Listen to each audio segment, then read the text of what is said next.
सो अपना last session आज है। 2 सेशन बहुत बढ़िया से करते हैं, अंत भला तो सब भला, ठीक है। तो और इसके लिए एक ही चीज मानते हैं कि अभी लास्ट सेशन में जो करने वाले हैं वो एग्जाम में भर भर के आने वाले हैं, ठीक है। तो फिर God is seeing us that क्या आपने ये मन से किए कि नहीं किए, करेक्ट। एक चीज जो मेरे को लगा सुबह छूट गया वो था बॉन्ड में ओसीडी वाला पार्ट। कौन सा? Optionally convertible debenture. ये सब जा रहे साइड इश्यू होते हैं, साइड टॉपिक, ईएमए वगैरह, जो कभी कभी क्या होता है एग्जाम के टाइम पे भूल के आप देख के नहीं गए and they are like 2 minutes affair, ठीक है। तो I would not like to leave it optionally convertible debenture. आपको ध्यान होगा सबको कि ये टॉपिक बीच बीच में एग्जाम में आता है और एकदम फ्लैट आता है। फ्लैट मतलब कोई ब्रेन्स का यूज ही नहीं है, it's a very simple sum. तो इन दैट केस वो छूट नहीं जाए before we venture into equity, because equity का तो कोई अंत नहीं ना, डीडीएम में टानते जाओ, ठीक है। तो उसके पहले एक बार ओसीडी सल्टा लेते हैं। You can give the heading optionally convertible debenture. Optionally convertible debenture, optionally convertible debenture OCD, optionally convertible debenture OCD. Okay, now since flat topic है तो जानबूझ के डेटा ले लेता हूं। अपने डेटा से पूरा सॉल्व कर लेंगे, 5 मिनट लगेगा और टॉपिक पूरा ग्रास्प हो जाएगा, बेटर रहेगा, ठीक है। तो लिखिए प्लीज। फेस वैल्यू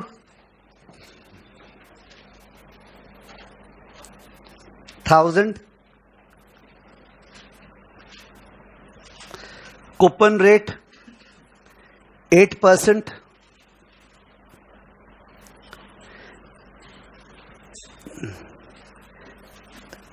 मैच्योरिटी, मैं एन लिखने वाला था फिर मैंने काटा उसको, क्योंकि एन का मतलब होता है यहां पे नंबर ऑफ शेयर्स।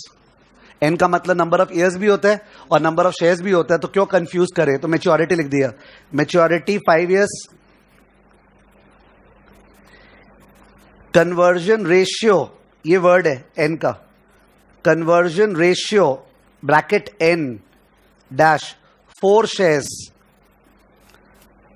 एक ओसीडी से 4 शेयर्स मिलेगा। आपका मन, you are the holder, you have to decide whether you want to treat it as a bond और you want to convert it into shares. Option है ना, ऑप्शन, ठीक है। तो 4 शेयर्स और yield on similar NCDs, yield on similar NCDs 11%। समझे? Similar का मतलब ये कंपनी का जो रेटिंग है और 5 साल का दूसरा कंपनी जिसका सेम रेटिंग है पर नॉन कन्वर्टेबल, वो बॉन्ड का यील्ड क्या है 11। तो अगर ये बॉन्ड एनसीडी होता, क्या होता? एनसीडी, तो रिक्वायर्ड रेट ऑफ रिटर्न 11% हुआ ना, बिकॉज बाकी कंपनी 11 दे रही है। DPS, dividend per share dash, तो dividend per share is 4 shares था ना, हाँ 20 रुपया, ओके 20 पर शेयर। मेरे ख्याल से इतने इंफॉर्मेशन से हो जाएगा। बाई चांस कुछ मिस हुआ तो बाद में लिखाऊंगा। क्वेश्चन लिखना स्टार्ट करें। ओ सॉरी, शेयर प्राइस लिखाना भूल गया। MPS, okay, share price MPS dash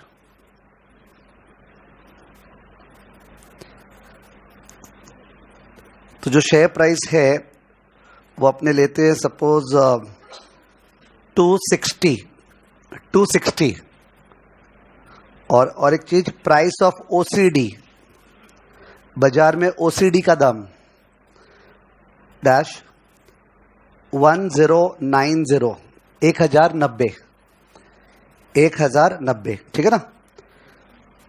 ये डेटा दिया हुआ है। तो इस डेटा में क्वेश्चन नंबर 1, कैलकुलेट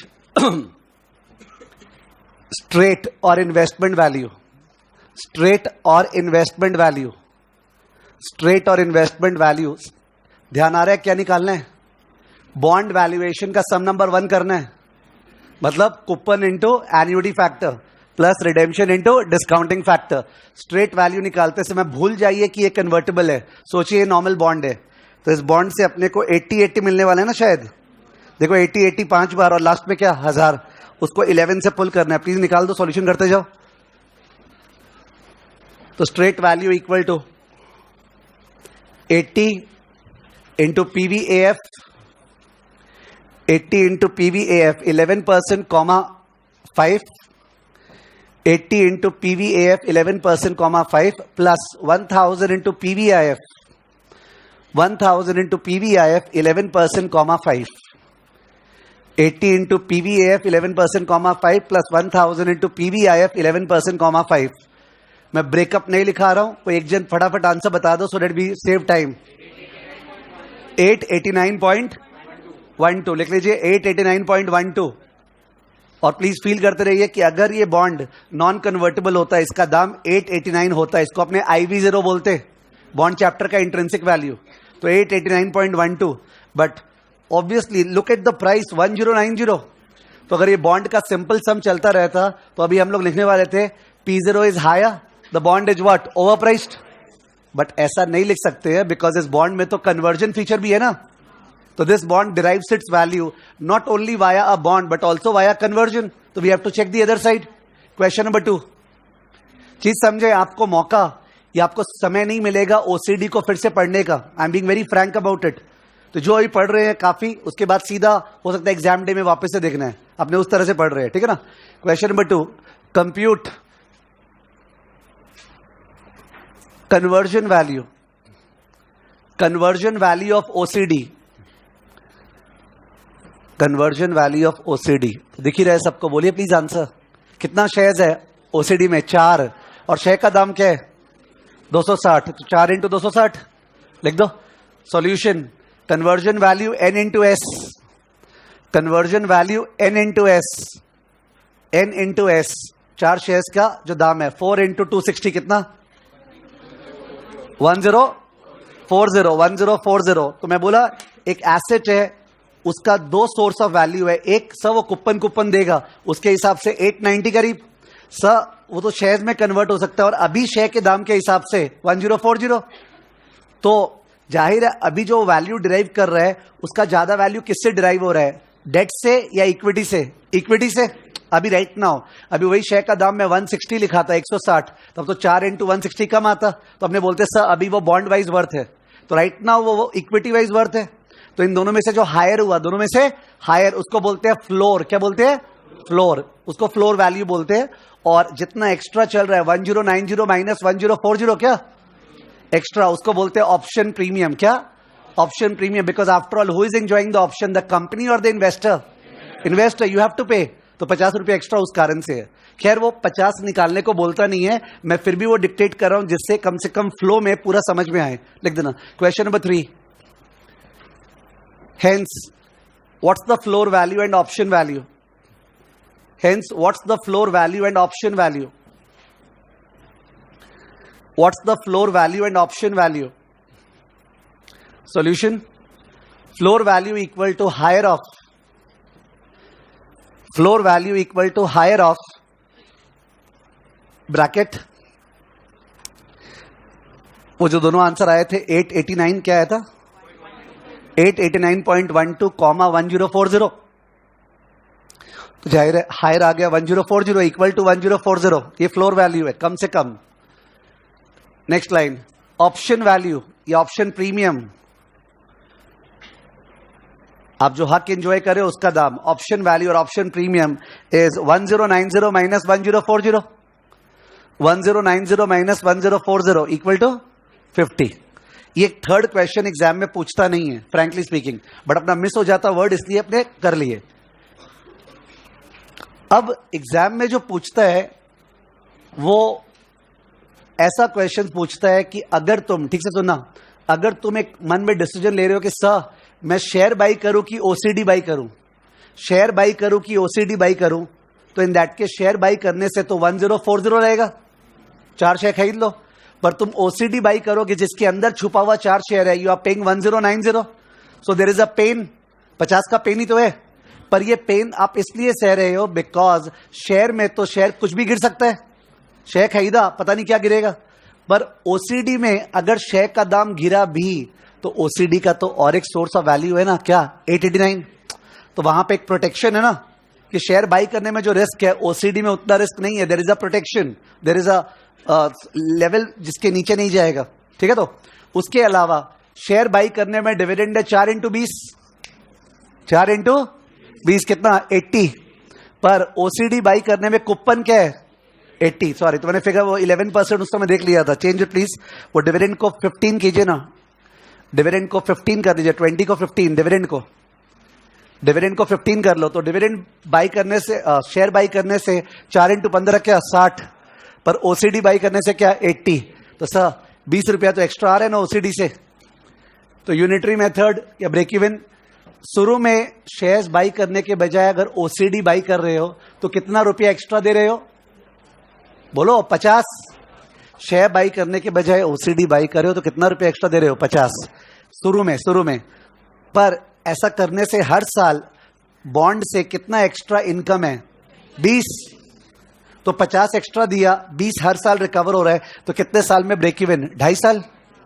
50/20 ना. तो समझते रहते तो फॉर्मूला नहीं, ये सब फॉर्मूलाज है वैसे. 50/20 2.5 ईयर्स. इसको बोलते हैं पे बैक पीरियड. क्या? पे बैक पीरियड. और वो जो 20 निकाला था ना उसको बोलते हैं इनकम डिफरेंशियल. क्या? Income differential. इन सब का ही नाम है. जब अपने ठीक से नहीं पढ़ रहे तो लगता है सबका फॉर्मूलाज है, और नंबर से पढ़ रहे तो लगता है कितना कॉमन सेंस है यार. केवल सर कंपेयर करें 4 शेयर्स वर्सेस ओसीडी को और अपने आप क्वेश्चंस आते जा रहे हैं. तो अब ये वाला क्वेश्चंस लिखा रहा हूं जो पूछता है. Question number 4. Question number 4. Calculate premium over conversion value. Premium over conversion value. Premium over conversion value यानी प्रीमियम तो आपने निकाला ही था 50, पर वो परसेंटेज में निकालना है. तो लिख दो equal to 1090 minus 1050 the whole divided by 1050 into 100.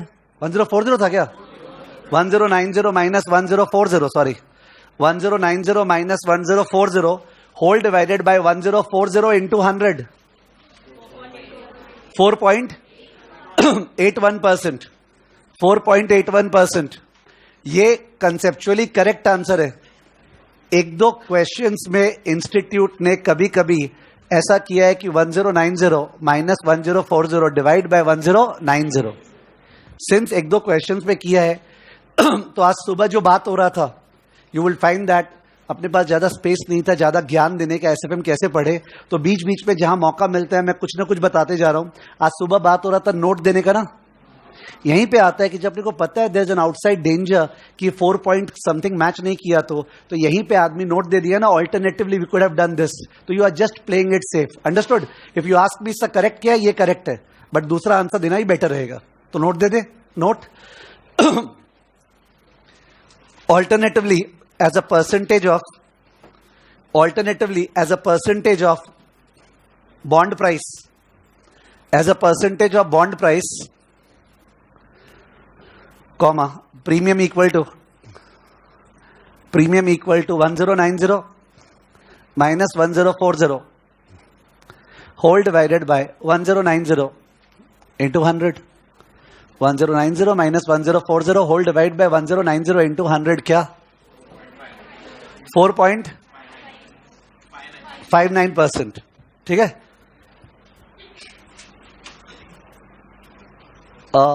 Attractiveness wise अगर एक ओसीडी में प्रीमियम बहुत ज्यादा है and you are going to buy the OCD, ceteris paribus, it's a good feature और बैड फीचर. ये जो अगर प्रीमियम ज्यादा है एक ओसीडी में तो अदर फैक्टर्स रिमेनिंग कांस्टेंट. बढ़िया चीज है, खराब तुम ही तो पे करने वाला है. 4% ज्यादा. अगर ये 40% ज्यादा होता तो मैं 1090 के बजाय निकालता 1690. Would you love the OCD? No यार. Instead of 1040 I am paying 1690. ये जरा सा एक अपना थॉट होने से क्या होता है, retention level is multiple levels. मैंने आपका जो रिटेंशन है बहुत ज्यादा हो जाएगा. क्या कर रहे हैं यार, ये पता लगा रहे हैं हम कितना परसेंटेज एक्स्ट्रा दे रहे हैं. क्यों? क्योंकि बाजार में अगर दूसरा ओसीडी है उसका भी चेक कर लेते हैं, फिर चेक करके डिसाइड करेंगे. तो वो डिसाइड हमसे पूछता नहीं है, बट वही रीजन वो निकालने का. ठीक है ना. Question number 5. Question number 5. Calculate percentage of downside risk calculate percentage of downside risk. तो अभी डिस्कस किए थे, जवाब दीजिएगा।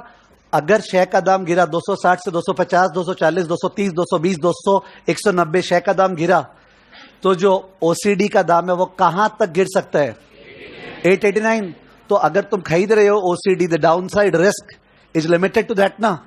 जबकि अगर शेयर खरीद रहे हैं तो theoretically the downside risk is what? Unlimited. The share can go down to what? 0। तो वो निकालना चाह रहे हैं, तो लिख दो इक्वल टू सॉल्यूशन। इसमें एक सेंटेंस लिख के लिख रहे हैं जिससे आपको रिवीजन में आसानी हो। लिख दो even if share price falls. Okay, solution में even if share price falls, answer कई पार्ट है। Even if share price falls, even if share price falls, comma, price of OCD can not fall below, price of OCD can not fall below investment value, price of OCD cannot fall below investment value, price of OCD cannot fall below investment value. Next line, hence percentage of downside risk equal to, percentage of downside risk equal to 1090 minus 889 point क्या था? 12 divide by, अब divide by का logic, दाम तो 1090 से गिरेगा, 1090 ऐसे यहां से कितना गिरेगा, तो देखा जाए तो 1090 से डिवाइड होना चाहिए ना। सोचोगे तो एक्नॉलेज करोगे, सही बोल रहा हूं मैं कि 1090 दाम है, यहां से कितना परसेंटेज गिरेगा, तो divide by what? 1090 into 100, divide by 1090 into 100, 18.43%। तो एक एसेट बाई कर रहे हैं और पता चल, तो बात होता कोई, तुम अपना पैसा लगा रहे हो, यार कितना गिर सकता है ये? 18% गिर सकता है। नहीं, पर मैं शेयर बाई करता तो कितना गिर सकता है? 100% गिर सकता है। समझा? तो पता चलता है कितना डाउनसाइड रिस्क है। इसमें भी इंस्टीट्यूट कभी कभार डिवाइड किससे करता है? 889। तो note, alternatively the answer could be 1090. The answer could be 1090 minus 889.12. 1090 minus 889.12 whole divided by 889.12 into 100. Whole divided by 889.12 into 100. क्या? 22.59%. यानी एक चीज डिसाइड हुआ इस टॉपिक में, कोई भी जो परसेंटेज निकालना है ना, उसको हमेशा 2 ठो निकाल के आएंगे। ठीक है, ये क्लियर हो गया without any stress. Question number 6, calculate premium over investment value. Calculate premium over investment value. Look at the word, okay, look at the word please. Calculate premium over investment value, तो इसका तो वही answer होगा जो अभी question number किसका हुआ है? अभी जो किए 5 किए थे क्या अभी? क्योंकि premium over investment value, investment value क्या है? 889, बॉन्ड का दाम क्या है? 1090, तो वही तो निकाले थे। पर इसमें क्या होता है, मेन आंसर नोट वाला है। मेन आंसर क्या है? नोट वाला है, और नोट वाला आंसर अपना मेन वाला है।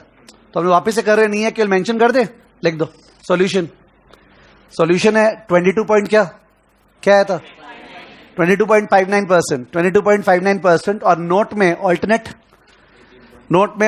क्या? 18.43%, 18.43%। ठीक है, तो दोनों क्वेश्चन सेम है। और क्या होता है, कुछ स्टूडेंट, जैसे एग्जाम में दोनों क्वेश्चन आ गया, प्रीमियम ओवर इन्वेस्टमेंट वैल्यू भी आ गया और परसेंटेज ऑफ डाउनसाइड रिस्क भी आ गया, तो जब सम सेट करने वाला नहीं शर्माया तो तुम आंसर देने वाला क्यों शर्मा रहा है? अरे अजीब है सर, फिर तो सेम हो जाएगा, तो हम क्या करें? If it is same it is same. Difference क्या है? होना चाहिए लॉजिकली, एक में परसेंटेज ऑफ 1090 और एक में परसेंटेज ऑफ व्हाट? 889। अपने को और अजीब क्यों लग रहा है? बिकॉज अपने दो आंसर दे रहे हैं ना, तो लग रहा है क्या हो रहा है? सब हो रहा है, ठीक हो रहा है। आगे बढ़ो, ठीक है ना। Next question number 7, calculate income differential. Income differential को कैश फ्लो डिफरेंशियल भी बोलते हैं। इनकम डिफरेंशियल या फिर cash flow differential.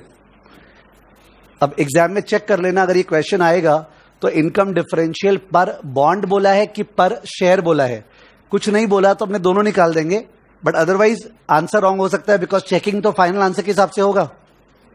Income differential अपने जो वर्बल डिस्कस कर रहे थे कि सर कूपन क्या है 80, पर 4 शेयर्स का डिविडेंड क्या है 60, तो वैसे तो 20 है, पर 20 रुपया तो पर बॉन्ड आया, बिकॉज बॉन्ड को 4 शेयर से कंपेयर किए.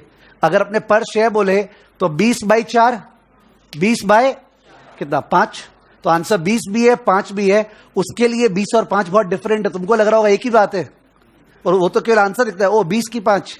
तो you have to give the proper answer. जब वो पूछेगा पर बॉन्ड बोला और तुमने 5 दिया तो रॉन्ग, पर शेयर बोला तुमने 20 बोला तो रॉन्ग, पार्ट मार्किंग नहीं. ठीक है, तो लिख दो सॉल्यूशन.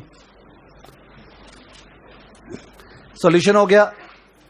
ऑन अ पर बॉन्ड बेसिस, ऑन अ पर bond basis dash coupon minus dividend for coupon minus dividend from 4 shares, coupon minus dividend from 4 shares, coupon minus dividend from 4 shares equal to coupon क्या था 80 minus 4 into 15, 80 minus 4 into 15. मैंने correction कराया था, dividend को 15 लिया था, तो equal to 20 पर बॉन्ड, 20 पर बॉन्ड. नेक्स्ट लाइन वहीं पे लिख दो, और 20/4 वहीं पे, और 20/4 इक्वल टू 5 पर शेयर. ओके, मेरी मेमोरी के अनुसार बहुत बार पर शेयर पूछा हुआ है, तो 20 पे नहीं छूट जाए answer. Question number 8, question number 8, पे बैक पीरियड. पे बैक पीरियड यानी जो 50 रुपया शुरू में एक्स्ट्रा दिए वो कितने सालों में रिकवर हो जाएगा. Pay back period equal to 1090 minus 1040 whole divided by 20. 1090 minus 1040 whole divide by 20 क्या 2.5 ईयर्स. ठीक है, ये जो टॉपिक अभी कर लिया है 1.5 पेज का एग्जाम, वो काफी है for the purpose of the exam. ये हम लोग किसी किसी टॉपिक में ही बोल पाते हैं, रिवीजन में याद है. कोई भी अदरवाइज टॉपिक में बोलते आपको देखना तो पड़ेगा घर पे, ये नहीं देखना पड़ेगा. This is finished. समझ गए क्या? जैसे आर्बिट्राज प्राइसिंग थियरी किए थे, दैट वाज फिनिश्ड. मोटा मोटी जो बॉन्ड किए थे वो जिस तरह से किए थे ना, अगर ठीक से संभाल ले, इट्स लाइक जरा सा देखना पड़ेगा. बट बहुत सारे ऐसे टॉपिक्स हम लोग किए जो आपको बहुत ज्यादा देखना पड़ेगा. अंडरस्टूड? इट डिपेंड्स अपॉन कितना वैरायटी है, किसमें क्या नहीं. जैसे पोर्टफोलियो, आपने तो वो जनरल सम्स को केवल ऐसे ऐसे स्टैट्स का कॉलम बनेगा, we didn't do it properly ना. तो you will have to be matured कि कहां पे एक सपोर्ट मिला है और कहां पे सफिशिएंट हुआ है. ये जैसे लॉक्ड इन, खत्म. You don't have to do this topic at home. ठीक है, तो there is no variety at all. Correct. चलिए अब मूव करते हैं इक्विटी वैल्यूएशन में.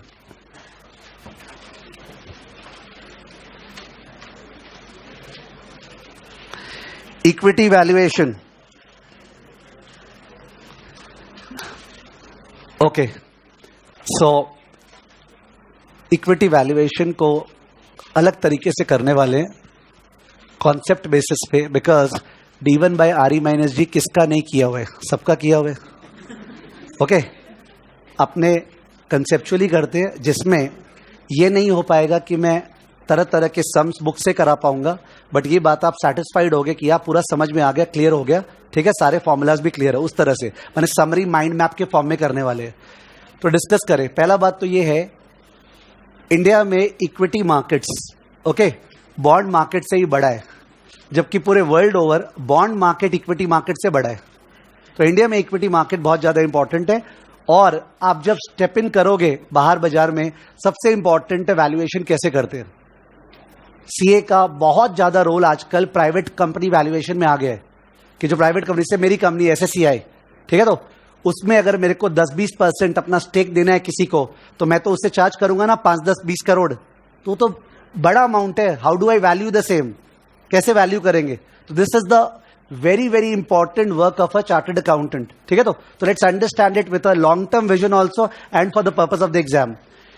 इक्विटी वैल्यूएशन करने का मेनली 2 तरीके हैं. एक तरीका है पुल करके, ठीक है, which is absolute. What is it? Because कोई चीज है, कोई एसेट है, उसका क्या कैश फ्लो आएगा, बस उसको पुल कर लो. एब्सोल्यूट क्यों बोल रहे हैं? बिकॉज वैल्यू करते समय अपने कंपेयर नहीं कर रहे किसी चीज से. ठीक है, तो और एक होता है रिलेटिव. रिलेटिव मतलब सर सिमिलर चीज का दाम क्या है, सिमिलर चीज का दाम क्या है? जैसे HDFC बैंक का वैल्यूएशन करना है तो ICICI बैंक का शेयर का दाम क्या चल रहा है? ओ, ये चल रहा है क्या, इसलिए HDFC बैंक का दाम क्या होना चाहिए? That is relative valuation. तो दो है, एक है एब्सोल्यूट और एक है रिलेटिव। करेक्ट है? रिलेटिव रियल लाइफ में ज्यादा काम का है तुम्हारे लिए, आगे बढ़ोगे तो, ठीक है? बिकॉज फ्लक्स में बात करने से फायदा नहीं है, आपको जस्टिफाई करना पड़ेगा कि बाकी चीजों का दाम क्या है तो इसका दाम क्या है, ठीक है? तो अब एब्सोल्यूट वैल्यूएशन में कैश फ्लो को टानना है। कैश फ्लो का 3 ऑप्शन है, ठीक से सुने, बिकॉज रिवीजन कंसेप्चुअल हो रहा है। कैश फ्लो का 3 ऑप्शन है, एक है डिविडेंड, एक है डिविडेंड, दूसरा है फ्री कैश फ्लो। एक है डिविडेंड, दूसरा है फ्री कैश फ्लो, तीसरा है EVA। क्या बोला? 3 चीज को पुल कर सकते हैं, या तो डिविडेंड या फ्री कैश फ्लो या EVA। अगर तीनों का सिमिलैरिटी समझो, सिमिलैरिटी मतलब जो पुलिंग वाला पार्ट है वो तो तीनों में सेम ही है। एक टेबल बनाएंगे 4-5 साल का, उसके बाद वो और अपने दोनों थक जाएंगे, उसके बाद फॉर्मूला D5/RE - G। बिकॉज ये तीनों को कॉमन समझना जरूरी है ना, एक ही तो चीज हो रहा है, बार बार कराते जा रहे अपने को। तो एक डिविडेंड, एक फ्री कैश फ्लो और एक क्या, EVA। एक साइड हो गया। और जो रिलेटिव वैल्यूएशन है उस पर तो अपने को P रेशियो, PS रेशियो, क्या PB रेशियो, ये जो P, PS, PB है, इनसे कभी भी CA फाइनल में बड़ा सम नहीं आता है, कहीं ना कहीं टच रहता है। Okay, because price earning ratio कोई सम में रहता ही है, तो इट्स लाइक वो हेल्प आता है, बट फुल फ्लेजेड सम बहुत ही कम आता है रिलेटिव वैल्यूएशन से। उसके अलावा सिंस आपने इंटर में और खासकर फाइनल में valuation of goodwill and shares किया है, valuation of goodwill and shares, तो इनको लगा वो वाला पार्ट भी SFM में डाल ही देना, तो वो क्या हो गया, अकाउंटिंग बेस्ड वैल्यूएशन। समझ गए? तो this is the curriculum, because this a big portion, at least you know what is to be done, ठीक है? तो एब्सोल्यूट वैल्यूएशन में 3 चीज पुल करना है, डिविडेंड, फ्री कैश फ्लो या फिर क्या, EVA। और एक हो गया रिलेटिव वैल्यूएशन कि इसका P रेशियो इतना तो इसका शेयर प्राइस कितना, उससे एक ही बड़ा सम बनता है, चॉप शॉप। कौन सा? चॉप शॉप, ठीक है ना? और अकाउंटिंग बेस्ड वैल्यूएशन एक अलग हो गया, ठीक है? तो अपने अकाउंटिंग बेस्ड वैल्यूएशन में ज्यादा स्ट्रेस अभी नहीं करेंगे, बिकॉज उनमें क्या, वो 3-4 सम देखना है केवल, ठीक है? तो अपने बाकी पे स्ट्रेस देंगे। अब इसमें सबसे ज्यादा जो फ्रिक्शन किसी को हो सकता है वो फ्री कैश फ्लो में या EVA में, खासकर फ्री कैश फ्लो में, चालू वहां से करते हैं, ठीक है? तो एक बार पहले चार्ट बना ले वैल्यूएशन का, चार्ट बना लिए। एक है एब्सोल्यूट, एब्सोल्यूट के ब्रैकेट में लिख दिए DCF। एक है अकाउंटिंग और एक हो गया रिलेटिव, रिलेटिव या कंपेरेबल, जिससे वर्ड आपको ध्यान रह सके, रिलेटिव या फिर क्या, कंपेरेबल। ओके, मैं अगर अकाउंटिंग पे नहीं फोकस कर रहा हूं, that does not mean that I am trying to say accounting exam में कमती इंपॉर्टेंट है। Importance is not judged by the concept of the topic, it just happens कि क्या पता सबसे लेस इंपॉर्टेंट टॉपिक आ गया, ठीक है? तो इट मे हैपन। तो रिमेंबर, एब्सोल्यूट के अंदर 3 मेथड है, एक है अपना DDM और एक है फ्री कैश फ्लो और एक है EVA, एक है EVA, करेक्ट? तो इनमें ज्यादा समय जाता है, ज्यादा समय जो है वो इन तीनों में जाता है। उसके बाद जाके अकाउंटिंग का 3-4 सम्स देखना पड़ता है हर बार, वो जो 3-4 सम लिमिटेड अगर देख लिए तो हो गया, it like one time watch कि 2-2 मिनट में वो सम देखना पड़ेगा 1 डे बिफोर द एग्जाम। और रिलेटिव वैल्यूएशन में chop shop approach, once again it's very very easy, ठीक है? तो और बाकी P रेशियो, PS रेशियो तो यहां वहां करते ही रहते हैं अपने, जो आता है सब में, तो ठीक है ना? तो यानी कि the main time is over here. आप घर पे भी जब रिवाइज करोगे तो आपको एडवाइस है मेरा, पहले फ्री कैश फ्लो अप्रोच करना। क्यों? Because free cash flow approach हड़बड़ी में रिवाइज नहीं हो पाएगा। तुम्हारे पास 10 मिनट बचा हुआ है, चलिए फटाफट देख ले, you will not be able to do. DDM फटाफट हो जाएगा, फ्री कैश फ्लो फटाफट होगा नहीं, ठीक है? तो फ्री कैश फ्लो अप्रोच पहले अपने रिवाइज कर रहे हैं। स्टार्ट करें फ्री कैश फ्लो अप्रोच। अभी लास्ट दिन अपने जब फॉरेक्स खत्म कर रहे थे ना, फॉरेक्स, तो इंटरनेशनल प्रोजेक्ट अप्रेजल एक टॉपिक आया था, और इंटरनेशनल प्रोजेक्ट अप्रेजल में टाइप 1, टाइप 2, टाइप 3, टाइप 4 सब करवा रहा था। उसमें एक टाइप के सम था जिसमें अपने बोले कैश फ्लो निकालना पड़ेगा, प्लेट में सर्व नहीं रहेगा। प्रोजेक्ट कर रहे हैं अफ्रीका में, कैश फ्लो दिया ही नहीं है, तो उसमें अपने एक स्ट्रीम बात किए थे क्या कि भाई पहले कंट्रीब्यूशन निकाल लो। क्या निकाल लो? Quantity into P minus V, contribution. उसमें से कैश फिक्स्ड कॉस्ट क्या कर दो? लेस। ठीक है, तो आ जाएगा ईबीडीआईटी। उसमें से डेप्रिसिएशन क्या कर दो? लेस। तो क्या आ जाएगा? ईबीआईटी। ईबीआईटी को पोस्ट टैक्स कर दो, क्या आ जाएगा? NOPAT. और नो पैट पे डेप्रिसिएशन ऐड कर दो तो क्या हो जाएगा? CFAT. याद है? ठीक है, तो आप कहीं से भी कोई चीज को पुल करते हो ना तो बढ़िया लगता है, because your stress levels are less. जो फ्री कैश फ्लो में एक है free cash flow for the firm और एक है free cash flow for equity. For the firm वाला पार्ट एग्जैक्टली कैपबज के जैसा है, बिकॉज कैपिटल बजटिंग में भी हम लोग फर्म पॉइंट ऑफ व्यू से करते हैं KCS discount rate, KCS discount rate. तो उसमें वही चीज करना है आपको ईबीआईटी निकालना है, ईबीआईटी का पोस्ट टैक्स करना है। नो पैट आ गया। क्या आ गया? NOPAT. अब नो पैट आने के बाद चाहो तो डेप्रिसिएशन जोड़ सकते हैं, कोई हर्ज नहीं है, आप ऐड कर सकते हो। अगर आपने ऐड किया तो उसको बोलते हैं gross cash flow. You can call it CFAT, there is no issue, but यहां पे उसको बोलते हैं ग्रॉस कैश फ्लो। अपने को ग्रॉस कैश फ्लो चाहिए या फ्री कैश फ्लो चाहिए? Free cash flow. इसका मतलब कंपनी को वो जो कैश फ्लो जनरेट हो रहा है ना, उस कैश फ्लो में से इन्वेस्ट करना पड़ेगा प्लांट में और वर्किंग कैपिटल में। हर साल कंपनी को प्लांट में और वर्किंग कैपिटल में पैसा इन्वेस्ट करना पड़ेगा, तभी जाके कंपनी सर्वाइव और ग्रो कर पाएगा। यानी कि जो पैसा निकला ईयर 1, ईयर 2, ईयर 3, वो पैसा फ्री नहीं है, उस पैसे में से इन्वेस्ट करना है। तो वो जो इन्वेस्टमेंट लेस करेंगे तो क्या निकलेगा? अपना फ्री कैश फ्लो। यानी कि अगर आपको टॉपिक रिवाइज इजीली करना है तो फ्री कैश फ्लो में दो वर्ड है, एक है कैश फ्लो और एक है फ्री। कैश फ्लो माने कैपबज, कैश फ्लो माने कैपिटल बजटिंग, तो उससे आपका इंटरनेशनल प्रोजेक्ट रिवाइज हो रहा है। फ्री माने इन्वेस्टमेंट लेस करके, फ्री माने इन्वेस्टमेंट लेस करके। ठीक है, तो प्लांट में और वर्किंग कैपिटल में वो लेस करेंगे तो फ्री कैश फ्लो आ जाएगा। ठीक है, तो इसका मतलब जो सी फैट निकालते हैं वहां पे उसी में से इन्वेस्टमेंट इन प्लांट लेस और investment in working capital less. But ये लोग ऐसे भी बोले हैं, और क्लास में भी मैं ज्यादातर वैसे कराता हूं कि जो नो पैट निकाल लिए ना, डिस्कस हो रहा है नो पैट, एक काम करो उसमें डेप्रिसिएशन मत ऐड करो, उसमें मत ऐड करो। उसका रीजन क्या है कि जो एफसीएफई का फॉर्मूला है, किसका? एफसीएफई का फॉर्मूला तुम्हारे लिए आसान हो जाएगा। एफसीएफएफ तो जैसे भी करो, डेप्रिसिएशन चाहो तो ऐड कर दो, पर नहीं करेंगे तो बेटर। तो अब ये जो है ये ग्रॉस है कि नेट है? नेट है, नेट है ना। नो पैट, नो पैट का फुल फॉर्म क्या है?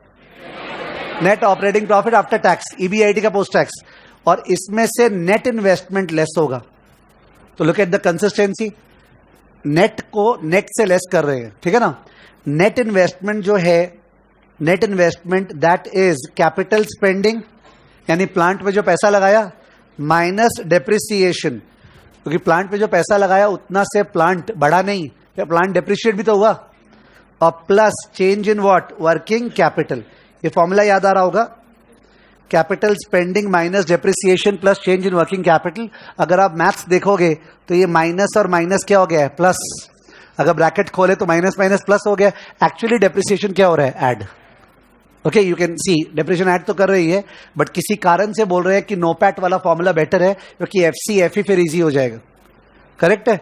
एक बार लगे हाथ तो इनफैक्ट एफसीएफई डिस्कस कर लेते हैं। एफसीएफई में तो free cash flow for equity है। इक्विटी के लिए जो कैश फ्लो बचा वो तो डेट को इंटरेस्ट देने के बाद, तो इसका मतलब वहां पे नो पैट या पैट? पैट। ईबीआईटी क्यों लेंगे? इंटरेस्ट देंगे। ओके, तो नो पैट के बदले पैट। और जो नेट इन्वेस्टमेंट है वो net investment is done by debt and equity both. तो हम लोग जब इक्विटी का बात कर रहे हैं तो अपने को कौन सा इन्वेस्टमेंट लेस करना चाहिए? दोनों का इन्वेस्टमेंट या इक्विटी का? इक्विटी का। यानी कि नेट इन्वेस्टमेंट का वो वाला पोर्शन लेस करते हैं जो कौन फाइनेंस कर रहा है? इक्विटी। तो वेट दिया रहता है, वेट ऑफ डेट 60%, यानी इक्विटी का वेट कितना? 40। तो जो नेट इन्वेस्टमेंट है उसका 40% क्या होगा? लेस। ठीक है, तो कंपेयर करने से once again retention level higher है। अगर एफसीएफएफ का फॉर्मूला करते समय ही तुम एफसीएफई को रिवाइज कर रहे हैं, यू कैन रिटेन एफसीएफएफ में नो पैट, एफसीएफई में पैट। एफसीएफएफ में नेट इन्वेस्टमेंट लेस, एफसीएफई में उसका एक पोर्शन, कौन सा portion? Equity. If you are comparing, believe me you will retain better. ठीक है, कि फॉर्मूला क्या है। उसके बाद तो सम से वो अलग चीज है ऑल टुगेदर। ठीक है, तो free cash flow for the firm, free cash flow for equity. आपने वैसे ही फॉर्मूला लिखे, चलो फॉर्मूला लिख लेते हैं। ये हो गया अपना पर्टिकुलर्स FCFF और ये हो गया FCFE। Particulars FCFF FCFE। Value, इसमें वैल्यू किसका आएगा? फर्म का। इसमें वैल्यू किसका आएगा? इक्विटी का। ओके, FCFF को टानेंगे तो वैल्यू ऑफ द फर्म आएगा, FCFE को टानेंगे तो वैल्यू ऑफ क्या आएगा? इक्विटी। तो जाहिर है यहीं पे लेस कर रहा हूं, वैल्यू ऑफ फर्म में से लेस डेट। लेस क्या? डेट। तो क्या आएगा? Value of what? Equity. Because topic तो इक्विटी वैल्यूएशन है ना, इक्विटी का वैल्यू तो निकालना ही पड़ेगा। तो वैल्यू ऑफ द फर्म आ गया, आप डेट लेस कर दो वैल्यू ऑफ इक्विटी।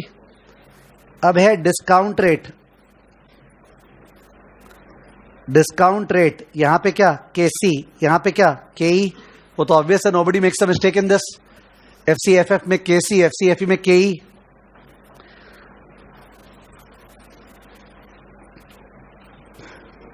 और उसके बाद जाके फॉर्मूला, फॉर्मूला में लिख रहा हूं NOPAT minus NI। NOPAT minus net investment.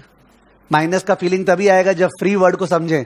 Sir cash flow को फ्री करना है, एंड यू रिमेंबर, हाँ ठीक है। नेक्स्ट FCFE का फॉर्मूला क्या? PAT minus WE into NI। Is it okay? I have written WE into NI। NI का equity का हिस्सा, जैसे 40% ऑफ नेट इन्वेस्टमेंट। सही है? तो ये FCFF FCFE का आपका हमेशा मेंटल बना रहे कि हाँ ये फॉर्मूला है यार, ठीक है। तो FCFF FCFE का फॉर्मूला होने के बाद लेट्स अंडरस्टैंड एग्जाम का स्टेटस। सुने प्लीज ठीक से।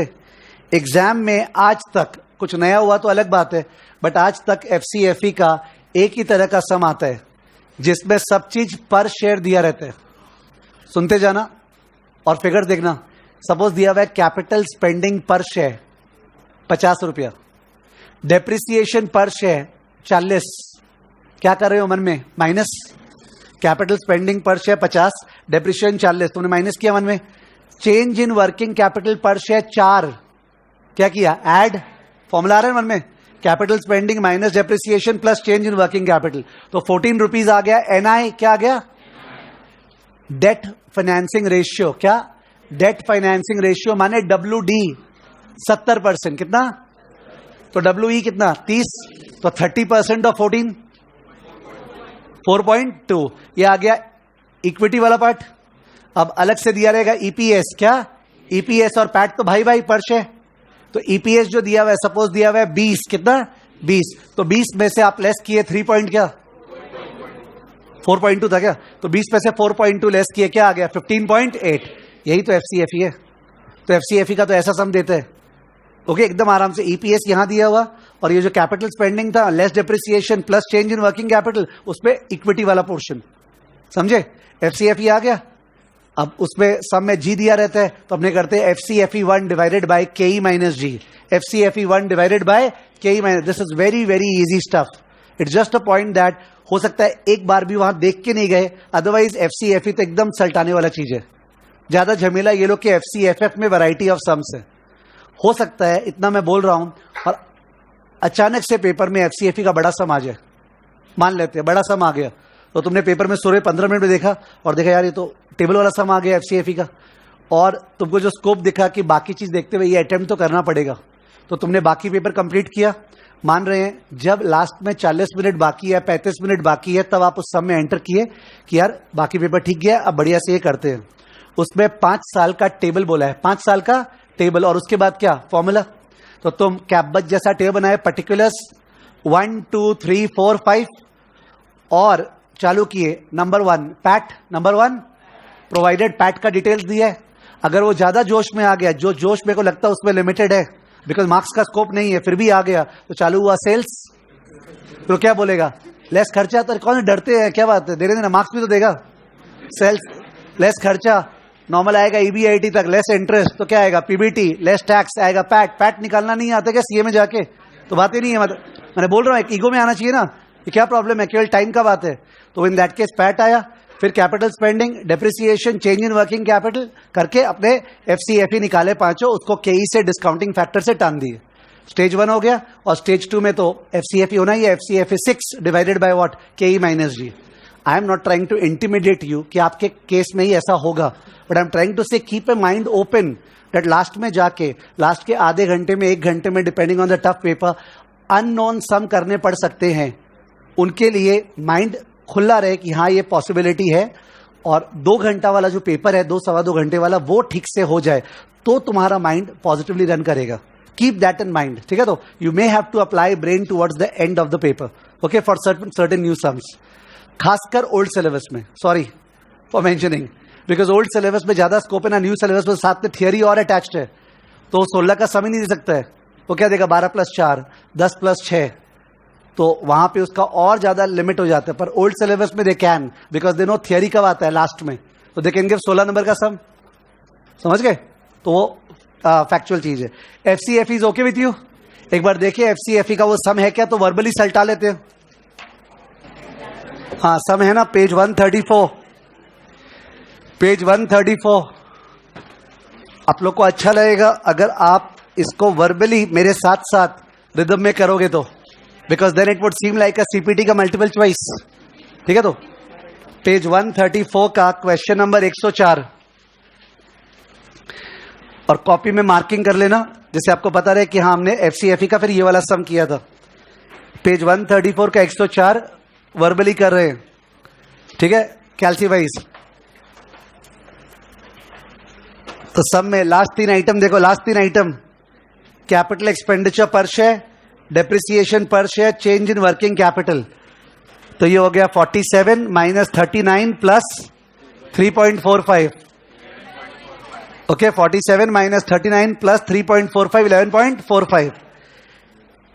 डेट रेशियो दिया है 27%, दिखा क्या, ये WD हो गया. इसका मतलब जो भी इन्वेस्टमेंट होता है उसका 27% डेट लगाता है, तो इक्विटी कितना लगाता है, 73. तो आपने जो निकाला था उसका into 0.73, into 0.73, what is it, 8.35 करीब, 8.35. ठीक है ना. अब बस EPS से लेस करे, FCFE आ गया. EPS के लिए हम लोग को पैट चाहिए, प्रॉफिट चाहिए. प्रॉफिट दे दिया है 290, फर्स्ट आइटम 290, प्रॉफिट माने पैट. इक्विटी कैपिटल और पार वैल्यू, तो number of shares 1300/40. Equity capital और पार वैल्यू माने फेस वैल्यू है 1300/40. नंबर ऑफ शेयर्स आया 290 by number of shares. 290 divide by number of shares क्या आया, 8.92 माइनस वहां पे 8.35 था क्या, 8.92 माइनस 8.35 क्या, 0.56. मन में शक हुआ क्या, ये जो FCFE निकला, ये जो साल बीत चुका उसका निकला कि नेक्स्ट ईयर का. तो लैंग्वेज पे एक बार ध्यान दें. Calculate the value of the share from the following information. तो जिस तरह से दिया है, ग्रोथ रेट है क्या सब में, चेक प्लीज. हाँ ग्रोथ रेट होगा कहीं, 8% लॉन्ग रन ग्रोथ रेट. तो जो निकला आपने यही मान रहे लास्ट ईयर का निकला, बिकॉज डेटा वैसा ही दिया हुआ है. तो इंटू 1.08 कर दो, इंटू 1.08, जो तुम लोग कैल्सी में कर रहे थे, क्या आया, 0.618 करीब आया. FCFE 1. अब डिवाइड बाय क्या करना है, RE माइनस G. RE के लिए RF क्या दिया है, 8.7, देखा, और RM क्या दिया है, 10.3, और बीटा क्या दिया है, 0.1. देखिए आपको बीटा 0.1 वो अंदर में दिया है वहां पे. RF RM बीटा, तो 10.3 minus 8.7 the whole into 0.1 plus 8.7, क्या आ रहा है RE, 8.86%. ठीक है, तो एक बार लास्ट लाइन सॉल्यूशन का देख लो. लास्ट लाइन जो सॉल्यूशन का है उसमें नीचे वाला part KE minus G 8.86 minus 8% दिखा, 0.0886 माइनस 0.08. ऊपर वाला पार्ट क्या अपना मैच हो रहा था क्या, वही निकला था अपना. हाँ, बिकॉज आप लोगों ने क्या बोला, 0.6 क्या बोला था, 0.61, दैट्स ओके, 0.60966. समझे. तो in that case that's the sum on FCFE which has come in the exam up till now. ठीक है, तो अप टिल नाउ तो यही स्टेटस है FCFE का. There is an outside scope कि लंबा सम दे दिया टेबल प्लस फॉर्मूला वाला, तो उस केस में उसको लास्ट में और मैनेज करना पड़ेगा. ठीक है ना. ओके, तो FCFE का ये सम हो गया अपना. अब आते हैं अपने FCFF.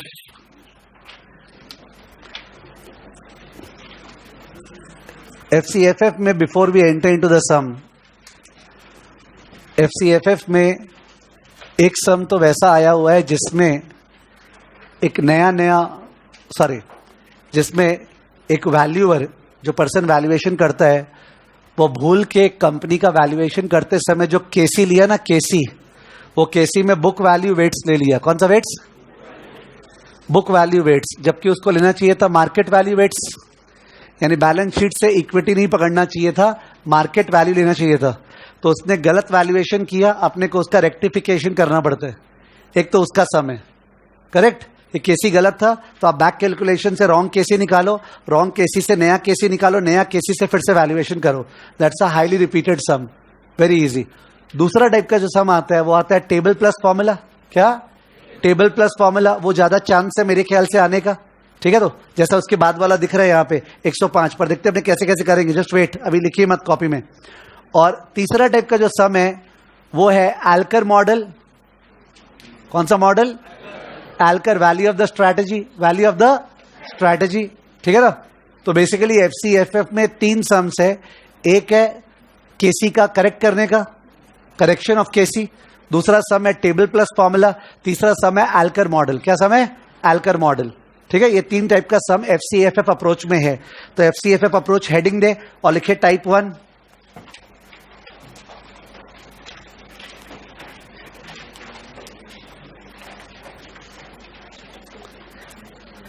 टाइप 1 में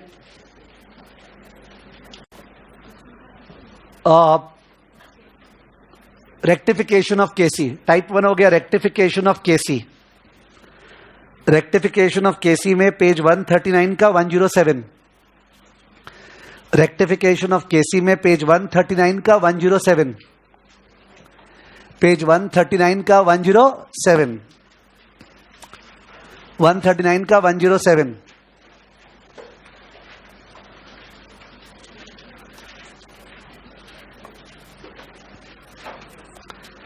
सम देखिए, रफली सॉल्व करेंगे, आंसर की तरफ ध्यान नहीं देना है।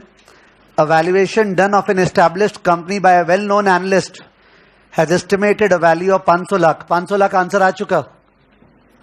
Based on expected free cash flow, expected free cash flow का लैंग्वेज क्या है? FCFF 0 की FCFF 1? FCFF 1 expected for the next year 20 lakh, 20 lakh FCFF 1 and expected growth rate of 5%। तो इससे बैक कैलकुलेशन से क्या निकल जाए? केसी निकाले। 500 लाख स्टार्ट करें, equal to 20 divide by KC minus 0.05। 500 lakh equal to 20 divide by KC minus 0.05, सही है ना। Value is equal to FCFF 1 by KC minus G. तो केसी आ रहा है अपना 20 बाय 500 प्लस 0.05, क्या आ रहा है? 9%।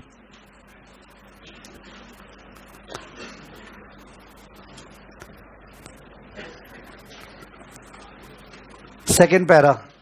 While going through the valuation procedure, you found that the analyst has made the mistake of using book value of debt and equity in his calculation. ठीक है, और उसको इज्जत दिया था फर्स्ट लाइन में वेल नोन एनालिस्ट, देखा था। तो सारे जो वेल नोन है ये पुराने जमाने के हैं, उन लोग सब बैलेंस शीट से खेलते थे। तो बोला जा रहा है आप अभी सीए बने हो, आपको पता है मार्केट वैल्यू वेट्स, तो आपने ये गलती पता लगाया, ठीक है। While you do not know the book value weights he used, you have been provided with the following information. Company has a KE of 12, KE, after tax KD of 6. तो ऐसे ही दिख गया, जो नंबर्स पे ध्यान देते हैं 12 और 6 और बीच में क्या है 9, तो वेट्स 50-50। ऑफकोर्स आप दिखा सकते हो बट दिख रहा है वहां पे 12 और 6 का 9 है, यानी हाफ ऑफ वेट्स यूज किए। Market value of equity is 3 times book value of equity, पर इक्विटी का मार्केट वैल्यू 3 टाइम्स है। While market value of debt is equal to book value of debt. इसका मतलब समझ में आ रहा है अपने को, इक्विटी का वेट बढ़ेगा। You are required to estimate the correct value of the company. तो इन दैट केस कंटिन्यू करते हैं अपने। KE 12%, KD 6%। ओके, क्या पता एग्जाम में 9% बीच में नहीं हो, आपको वेट्स निकालना पड़े तो निकाल ही देते हैं। तो 9 is equal to WE into 12 plus 1 minus WE into 6। अब मैं इसको सॉल्व नहीं कर रहा हूं, लिख दे रहा हूं सीधा WE equal to 0.5 and WD equal to 0.5, ठीक है ना, बिकॉज हाफ ऑफ ऐसे भी दिख रहा था अपने को। ये बुक वैल्यू वेट्स है, लिख दिया बगल में बुक वैल्यू वेट्स। अब अगर ये इक्विटी है और ये डेट है, बुक वैल्यू लिख रहा हूं यहां पे टेल बना के 0.5, ओके, बुक वैल्यू। तो मार्केट वैल्यू बोला है 3 टाइम्स, कितना हो गया 1.5, पर market value of debt is equal to book value of debt, ये बोला है ना।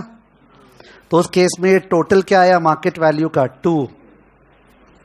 तो उस केस में वेट्स निकाले 1.5/2 0.75 और 0.5/2 0.25। I hope you are okay with this. झमेला किया नहीं है, सीधा सीधा किया है। इक्विटी और डेट दिया हुआ था, book value, equity 3 times, debt same, total जो आया उसके हिसाब से वेट्स निकाल दिया। तो ये वेट्स यूज करना है। Next line, therefore correct KC 0.75 into 12 plus 0.25 into 6, 0.75 into 12 plus 0.25 into 6 क्या बोलो? 10.5%, 10.5%, okay. Correct KC 10.5%। Correct value FCFF1 divided by KC minus G। तो FCFF1 तो 20 लाख था, डिवाइडेड बाय 0.105 माइनस पॉइंट क्या था ग्रोथ रेट 0.5। तो 20 डिवाइड बाय 0.055, क्या answer 363.64 lakhs। Okay, that is the value of the firm। ठीक है। Type 2,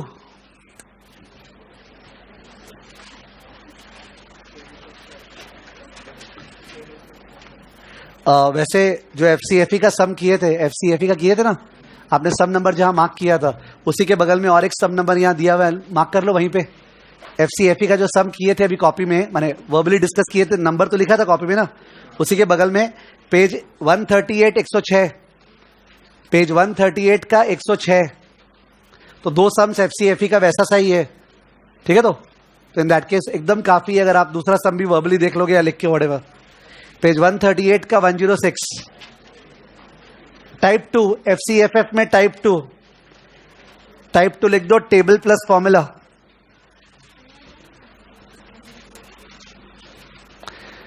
type 2 table plus formula. Table plus formula में पहले डिस्कस कर लेते हैं। तो अपने को इसमें कैपबज जैसा टेबल होगा, पर्टिकुलर्स 1 2 3 4 जितना वो बोलेगा। रेवेन्यू से EBITA पहुंचना है, कहां पहुंचना है EBIT।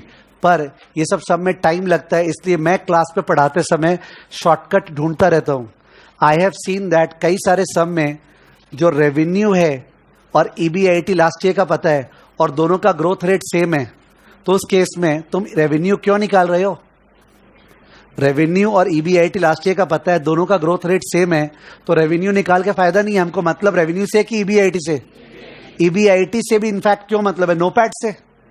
मतलब शॉर्टकट क्या है, सीधा नोपैड से स्टार्ट करें तो सम हो जाएगा। और लॉन्ग है कि आप रेवेन्यू चालू करो, फिर खर्चा दिखाओ चारों साल का, तो उसमें क्या है 4 बार तुमने वो कैलकुलेट किया, फिर 4 बार खर्चा, फिर माइनस किया EBIT, फिर पोस्ट टैक्स किया नोपैड। माने इफेक्टिवली तुम्हारा 2 या 4 मिनट फालतू का चला गया, ठीक है। तो अगर आपको दिखे स्कोप यार कि नोपैड का वही तो ग्रोथ रेट होगा, तो लास्ट ईयर का निकाल के सीधा ग्रो कर देना चाहिए। Of course it depends on the sum. तो इन दैट केस नोपैड अपना आ गया सारे साल का। नोपैड के बाद क्या चाहिए, नेट इन्वेस्टमेंट। क्या चाहिए? नेट इन्वेस्टमेंट का फॉर्मूला याद ही है, capital spending minus depreciation plus change in working capital. Normally capital spending और डेप्रिसिएशन का ग्रोथ रेट सेम होता है। तो अगर सेम होता है तो अलग से कैपिटल स्पेंडिंग 4 साल का, अलग से डेप्रिसिएशन 4 साल का, या टाइम वेस्टेज। इससे बढ़िया लास्ट ईयर जो बीता था उसका कैपिटल स्पेंडिंग माइनस डेप्रिसिएशन निकाल दें और उसी को ग्रो करा दें, तो टाइम बच गया ना। वर्किंग कैपिटल जो है उसका चेंज डायरेक्टली निकालना संभव नहीं होता है, तो अपने को निकालना पड़ता है क्या, वर्किंग कैपिटल। तो वर्किंग कैपिटल निकालते हैं और फिर उसका क्या निकालते हैं, चेंज। उसके बाद तो नेट इन्वेस्टमेंट आ गया, नोपैट में से लेस किए तो क्या आ गया, एफसी एफएफ। जहां तक टेबल के बाद का बात है, टेबल के पार्ट 5 साल का टेबल, उसके बाद हमेशा ही ऐसे बोलता है कि after 5 years capital spending will be offset bye depreciation. ये वर्ड्स याद आ रहा होगा, capital spending will be offset bye depreciation, यानी कंपनी उतना ही इन्वेस्ट करेगा जितना डेप्रिसिएशन है, यानी company basically existing potential maintain करना चाह रहा है। तो कैपिटल स्पेंडिंग माइनस डेप्रिसिएशन 0। पर सिंस कंपनी ग्रो कर रहा है तो वर्किंग कैपिटल ग्रो करता रहेगा, इसलिए 6th year में net investment is delta WC। What is it, one needs to remember, net investment is delta WC। तो अपने नोपैट निकाले 6th year का और net investment delta WC minus किए, क्या आ गया, FCFF 6 और divide by what, KC minus G। KC first period का अलग और सेकेंड पीरियड का अलग हो सकता है, करेक्ट है। Let's go into the sum, page 135 का 105।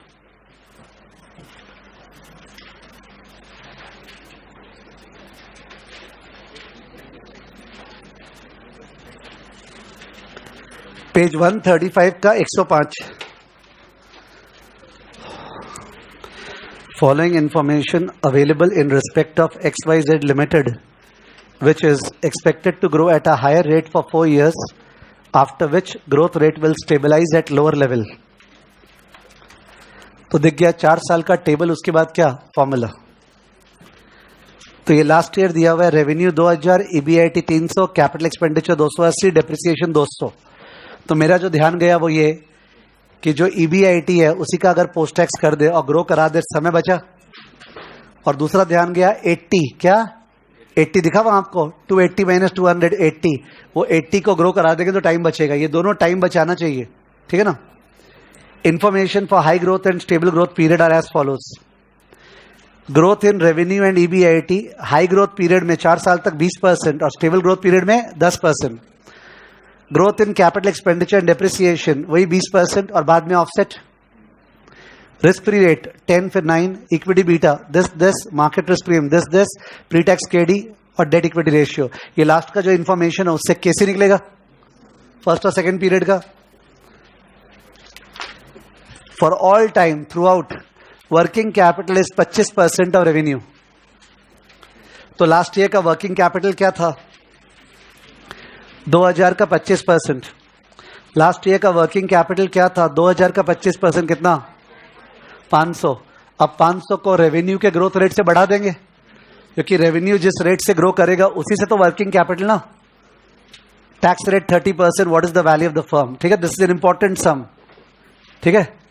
And you will not generally have the scope of doing it very nicely one day before the exam because of the hang of other topics, ठीक है। तो अच्छा है अपने कर ले रहे हैं, सो दैट आपको कॉन्फिडेंस रहेगा, रिसेंटली किए थे, होता है ना, तो देखने में उतना स्ट्रेस नहीं लगता है।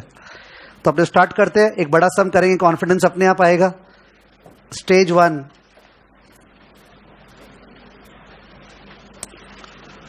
फर्स्ट 4 years,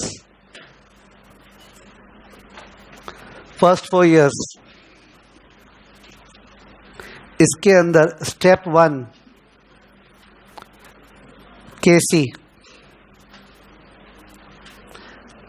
कैसे निकालना है, पहले KE निकालना है। KE equal to directly figures put करें, फिगर्स ध्यान दे प्लीज, फॉलो मत कीजिए, लीड कीजिए, ठीक है, रिक्वेस्ट है। तो in that case KE equal to RF क्या है, 10 प्लस 6 इंटू 1.15, 10 प्लस 6 इंटू 1.15 क्या, 16.9। ओके, सिंस कहीं और मौका मिलेगा नहीं आज डिस्कस करने का, तो बिकॉज ऑफ विच एक बार 1 मिनट डाइवर्ट होके एक चीज याद दिला दे रहा हूं इसके बारे में। ये जो है 1.15 बीटा दिया हुआ था ना, तो एक इंपॉर्टेंट पार्ट ऑफ वैल्यूएशन क्या होता है, जैसे मैं बोल रहा था प्राइवेट कंपनी वैल्यूएशन, कि आप एक प्राइवेट कंपनी जैसे SSCI को वैल्यू कर रहे हो, तो SSCI का बीटा तो मिलेगा ही नहीं, because my share is not traded, it's not a public company.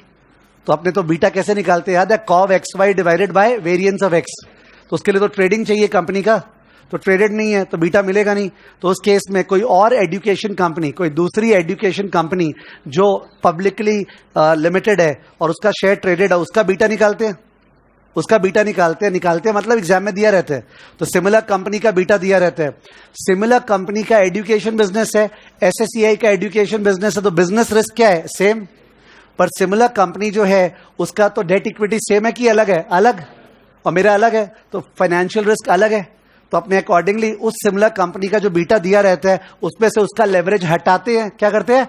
हटाते हैं। फीलिंग आ रहा होगा, divide by 1 plus D by E into 1 minus T. ये विदाउट फॉर्मूला बोल रहा हूं कि उसका जो बीटा है उसमें से डिवाइड करते हैं 1 plus D by E into 1 minus T. Leverage हटा दिए। अब उस पर अपना लेवरेज, एसएससीआई का लेवरेज लगाते हैं, तो into 1 plus D by E into 1 minus T. Formula बिना पकड़ोगे तो रिटेन रहेगा कि दूसरे कंपनी का डेट इक्विटी हटाना है और इस कंपनी का डेट इक्विटी लगाना है, तो अपने आप ही डिवाइड मल्टीप्लाई समझ में आ रहा है। उससे जो बीटा आया वो यहां पुट होता है। मैं बात कर रहा था लीवर्ड अनलीवर्ड बीटा का। किसका? Because we are not getting the scope to revise that, तो just keep in that mind, because वो तो मर्जर्स में कहीं पे भी लीवर्ड अनलीवर्ड बीटा काम आ सकता है। तो you should be prepared that कोई भी कंपनी जिसका बीटा नहीं है, सिमिलर कंपनी का जब बीटा दिया है उसका बीटा को पहले लेवरेज हटाओ, फिर इस कंपनी का लेवरेज लगाओ और फिर उसको यूज करो। Is it okay? There is no scope of practice, but I just mention once. ठीक है ना? Okay, 16.9%। Next, KD post tax निकाल रहा हूं। 13 इंटू क्या टैक्स रेट था लास्ट में? 30% टैक्स रेट नेक्स्ट पेज में था, तो 13 इंटू 0.7, 9.1%। केडी के ही आ गया और वो डेट इक्विटी रेशियो 1:1 दिया है। मेरे ख्याल से इस स्टेज पे मेरे को बोलना नहीं चाहिए, फिर भी बोल रहा हूं। याद है ना, डेट इक्विटी रेशियो और डब्ल्यूडी में डिफरेंस है। ये सम कोई रॉन्ग नहीं करेगा बिकॉज 1:1 दिया हुआ है, तो आप अपने आप हाफ हाफ करोगे। बट वही अगर डेट इक्विटी रेशियो 0.4 देता है, क्या देता है?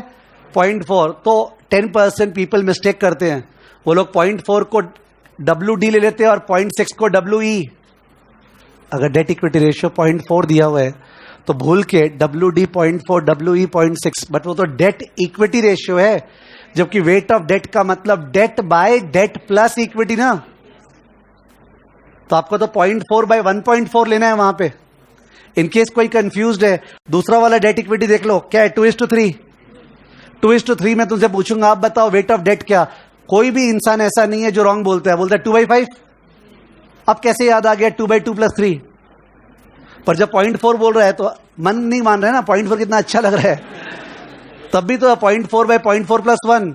तो guide against mistake, debt equity ratio is not WD. ठीक है? तो okay, KC,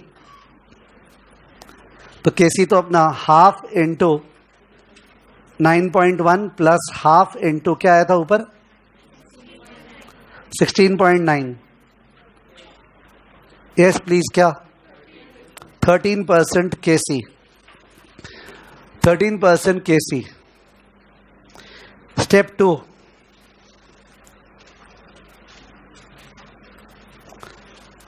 FCFF and its PV, FCFF and its PV। अब हिसाब से तो 4 इयर्स का बनाना चाहिए, मेरा हैबिट वही था। तो मैं देखा इंस्टीट्यूट हमेशा 5 इयर्स का बनाते हैं, और इनफैक्ट वो अच्छा चीज होता है, बिकॉज तब जो 5th ईयर का भी काम पड़ेगा ना स्टेज 2 में, वो अपने आप ही वहां निकल जाता है, स्ट्रेट अवे यूज कर लेते ना। Are you understanding what I am saying? ये 4 साल का बनना चाहिए, पर जानबूझ के 5th ईयर का बना लेंगे, तो we are able to utilize that effort in stage 2। ठीक है? तो स्टेप 2 में पर्टिकुलर्स 1, 2, 3, 4, 5।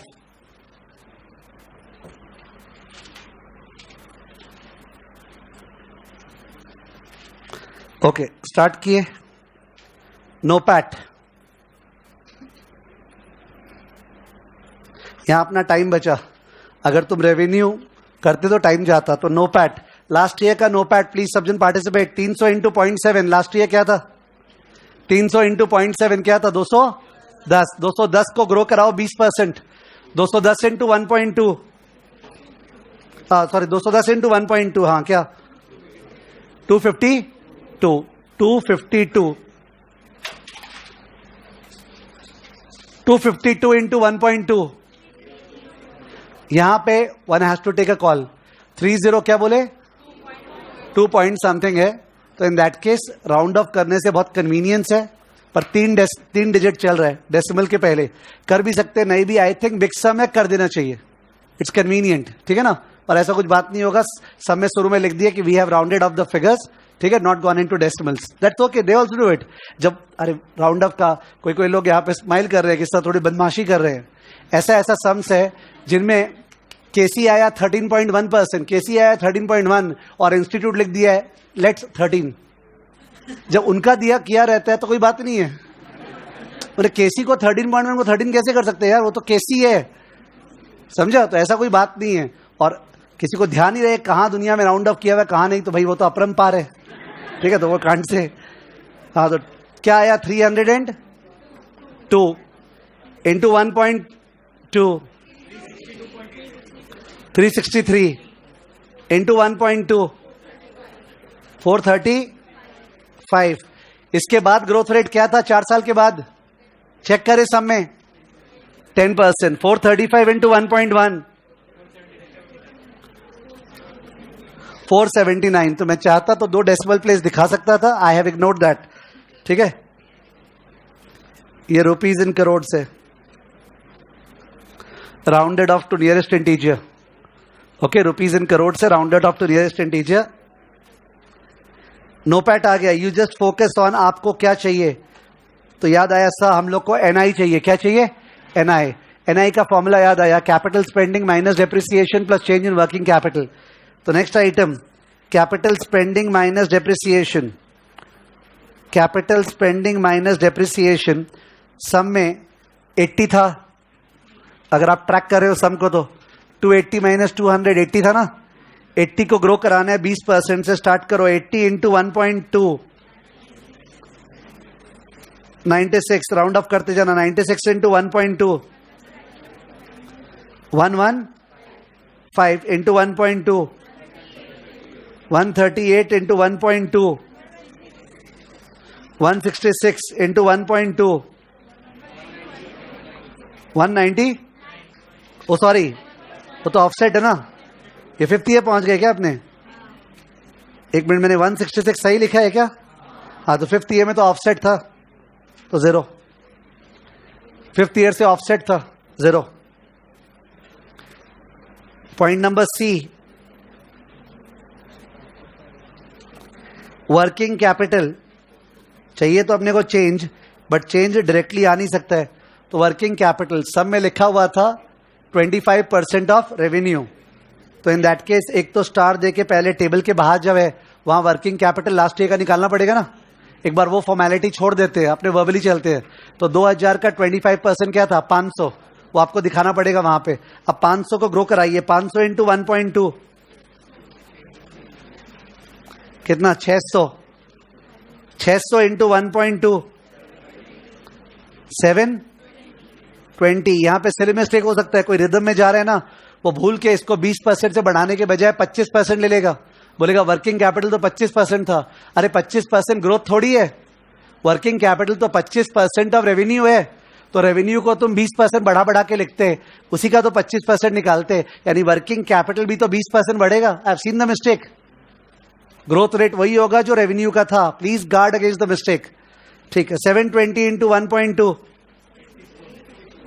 864 इंटू 1.2,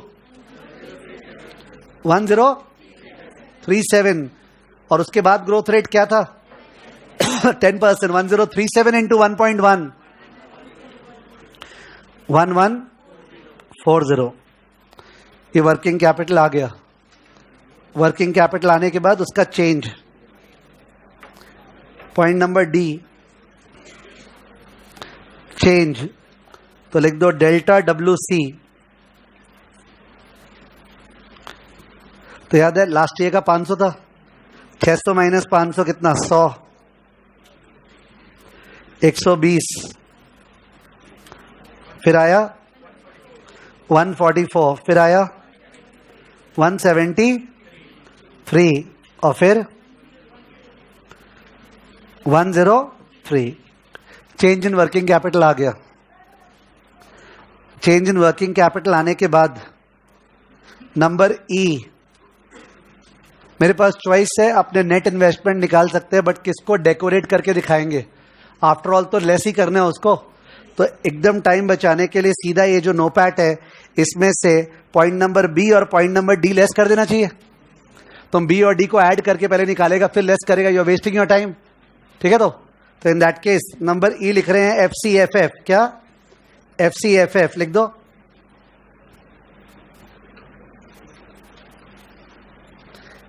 FCFF, अपना FCFF का फॉर्मूला हो गया A माइनस क्या? B minus D. चलिए रेस्ट कीजिए। A minus B minus D. 252 minus 96 minus 100 56। Year 2 67। Year 3 81। Year 4 96। Year 5 376। Okay, fifth year का ज्यादा आया because capital spending minus depreciation क्या था? 0। तो केवल change in working capital less हुआ। Point number F, discounting factor at the rate of KC क्या था?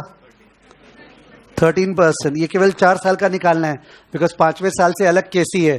5वां का कॉलम बनाया था जिससे बाद में काम आ जाए, 5वें को टालना नहीं है। तो discounting factor eight 13% is 0.8850।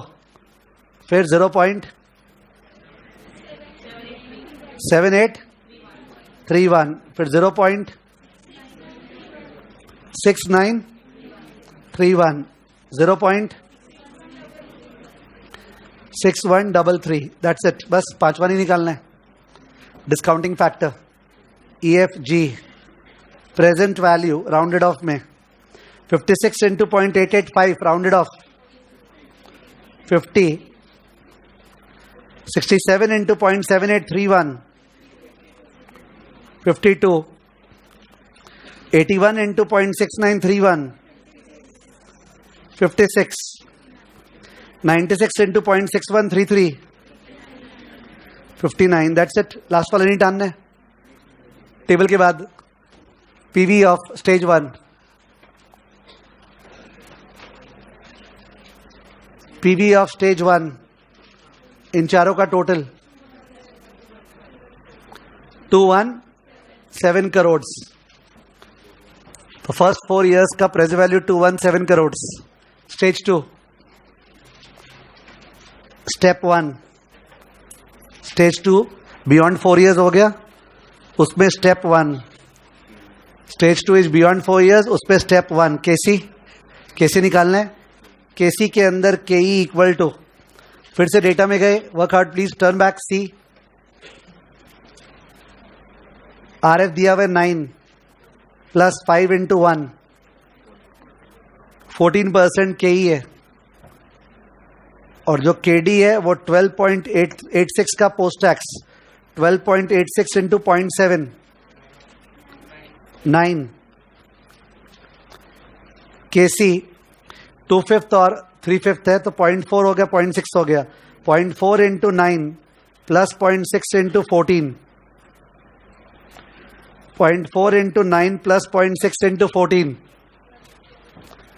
0.4 into 9 plus 0.6 into 14 क्या? 12%।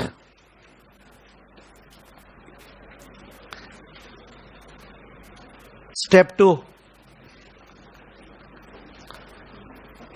जो ये वैल्यू निकालते हैं अभी FCFF 5/KC माइनस G, उसका नाम क्या है?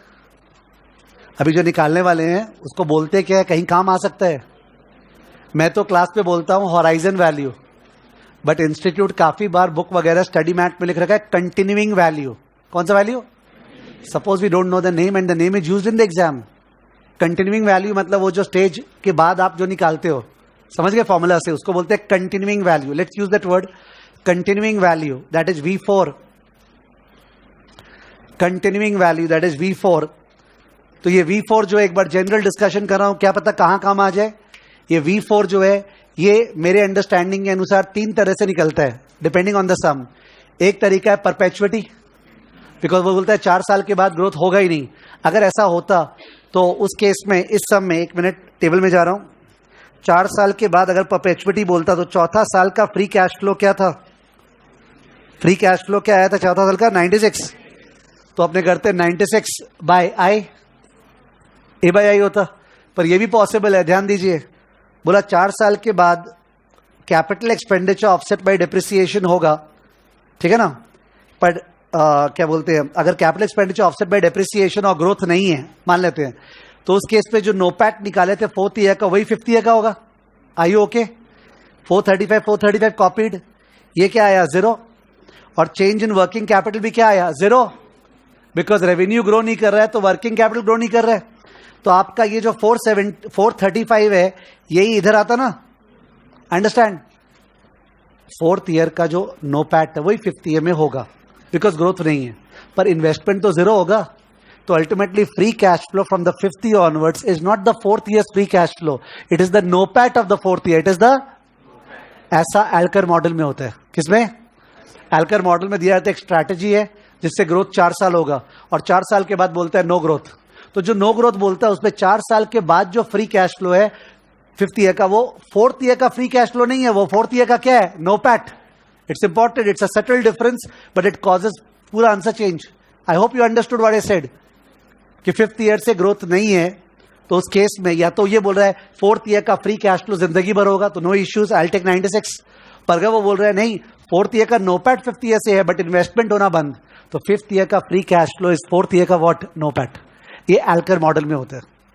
और एक तरीका उनका देने का, वो ये बोलेगा 4th ईयर के एंड में, सुनिएगा, 4th ईयर के एंड में द एंटरप्राइज वैल्यू और firm value will be 6 times, मन से बोल रहा हूं, 6 times FCFF of the 4th year, 6 times FCFF of the 4th year. एक तरह से मैंने दे दिया है price to cash flow ratio, जैसे प्राइस टू अर्निंग रेशियो होता है ना, प्राइस अर्निंग रेशियो अगर 16 टाइम्स है तो हम लोग क्या करते हैं? 16 into earnings. Price to sales ratio अगर 4 टाइम्स है तो 4 into sales. Price to book value ratio अगर 3 टाइम्स है तो 3 into book value. Price to free cash flow ratio अगर 6 टाइम्स है तो 6 इंटू फ्री कैश फ्लो। ये तो आप लोग का कॉस्टिंग वाला पार्ट है ना, जो ओवरहेड रेट दिया रहता है, जो ओवरहेड रेट पर मशीन आवर, तो आप लोग उस रेट को into number of machine hour ही तो करते हैं। ओवरहेड रेट पर लेबर आवर, तो इंटू क्या करते हैं? Labour hour. तो हमने जो प्राइस अर्निंग रेशियो वाला पार्ट है उस पर किससे मल्टीप्लाई करना है, वो तो ऑब्वियस है। पी रेशियो को अर्निंग से, पीएस रेशियो को सेल से, पीबी रेशियो को बुक वैल्यू से, P to cash flow ratio को कैश फ्लो से। इनफैक्ट एक मर्जर का सम था, रिसेंटली रिपीट आया था, जिसमें enterprise value to EBITDA ratio दिया हुआ था। क्या बोले? Enterprise value to EBITDA. नया नया वर्ड बोलने से कोई भारी तोप थोड़ी हो गया। एंटरप्राइज वैल्यू माने फर्म का वैल्यू बाय एबिडा 10 टाइम्स, यानी कि 10 into EBITDA. It's very necessary that जो मल्टीपल्स है ना उसको आप लोग टाइम्स पढ़ो, 10 टाइम्स। तो अपने 10 टाइम्स क्या? एबिडा। पी रेशियो 16 टाइम्स क्या? अर्निंग्स। पीएस रेशियो 4 टाइम्स क्या? Sales. If you have the habit it's not a formula, otherwise it's like illogically आप टेंशन लेते रहोगे इन सब वर्ड्स का, ठीक है। तो क्योंकि रिलेटिव वैल्यूएशन का सम्स अलग से नहीं आता है ना, वो तो कहीं पे भी दे देगा, तो you got to be able to do it, ठीक है ना। ओके चलो, तो यहां पे अपने कंटिन्यू करते हैं। जो था continuing value equal to FCFF5 divided by नया वाला KC minus G। FCFF5 divide by नया वाला KC minus G equal to FCFF5 क्या था जो निकला था टेबल में? 376 डिवाइड बाय नया KC पॉइंट क्या था? 0.12 minus growth rate 0.1। 376 divide by 0.02 क्या? 18,800। ये तो value at the end of 4th year आया, करोड़। इसको आज लाना पड़ेगा PV of V4, 18,800 into discounting factor क्या था 4th ईयर का? 0.613। लॉजिकली ये सिक्वेंशियल डिस्काउंटिंग का एग्जाम्पल हो गया। क्योंकि सारा टाने नया केसी से, उसके बाद टाने पुराना केसी से, सिक्वेंशियल। 18,800 इंटू 0.6133 राउंडेड ऑफ क्या 11,530 11,530 करोड़ स्टेज 2 का answer. Therefore, V0 value of the firm stage 1 plus stage 2, value of the firm stage 1 plus stage 2 क्या बोलिए? हाँ 11,747 crore value of the firm. Okay, अगर डेट दिया रहता डेट, तो इसमें से डेट क्या होता है लेस, उससे आता वैल्यू ऑफ इक्विटी, और नंबर ऑफ शेयर से डिवाइड करते तो क्या आता है इंट्रिंसिक वैल्यू पर शेयर। तो स्टोरी आपको कंप्लीट पता रहे, इस सब में डेट नहीं है, वरना डेट लेस होगा तो वैल्यू ऑफ इक्विटी आएगा, divide by number of shares तो क्या आएगा इंट्रिंसिक वैल्यू पर शेयर। तो एक बड़ा सम पूरा लिख के किए जिससे पूरा कॉन्फिडेंस रहे कि it's okay. Otherwise I am telling you ये सब सम सैक्रिफाइस हो जाता है ऑन द लास्ट डे। अभी रिसेंटली तुम्हारा किया हुआ है ना, तो तुम उतना डरेगा नहीं, you will be able to pick it up. ठीक है, तो ओके। तो FCFF का ये टाइप 2 सम था, ठीक है, टेबल प्लस फॉर्मूला वाला। FCFF का type 3 Elkar model,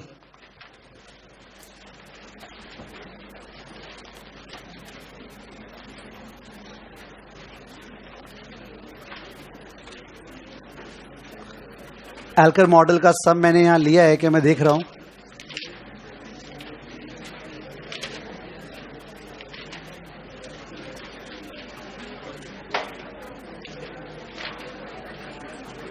I have not taken it, so मैं उसको आपको रिवाइज करवा दे रहा हूं। अगर आप तुरंत करोगे, if you do it recently, तो you will not have a pressure of picking it up. ठीक है, but when I discuss class में एक शॉर्टकट तरीके से किया था जो करेक्ट है, नो इश्यूज, बट फिर भी इंस्टीट्यूट लॉन्ग मेथड से कर रहा है, लॉन्ग। तो इन दैट केस आप जब देखोगे पीएम या जो भी है, तो चाहो तो लॉन्ग मेथड से भी कर सकते हो। I will speak both the short and the long method. Alcar model के सम में जो लास्ट ईयर बीता है ना, उस तक का बैलेंस शीट और इनकम स्टेटमेंट दिया रहता है। जो अभी भी साल बीता है उसका इनकम स्टेटमेंट और बैलेंस शीट दिया रहता है। इंस्टीट्यूट का जितना भी सम्स आया हुआ है एल्कर मॉडल, उसमें डेट होता ही नहीं है, डेट होता ही नहीं है। तो NOPAT is PAT, NOPAT is PAT, because interest is not देना। बट अगर हो जाए तो हम लोग का ये FCFF का टॉपिक के अंदर लिखा रहा हूं कि FCFE, कौन सा टॉपिक चल रहा है अपना FCFF, यानी कि अपने को EBIT का पोस्ट टैक्स देना पड़ेगा इन केस ऐसा आ गया तो। पर मैं बात कर रहा हूं, तुम जाके चेक करोगे तो जो भी सम्स एल्कर का आया हुआ उस पर इंटरेस्ट है ही नहीं।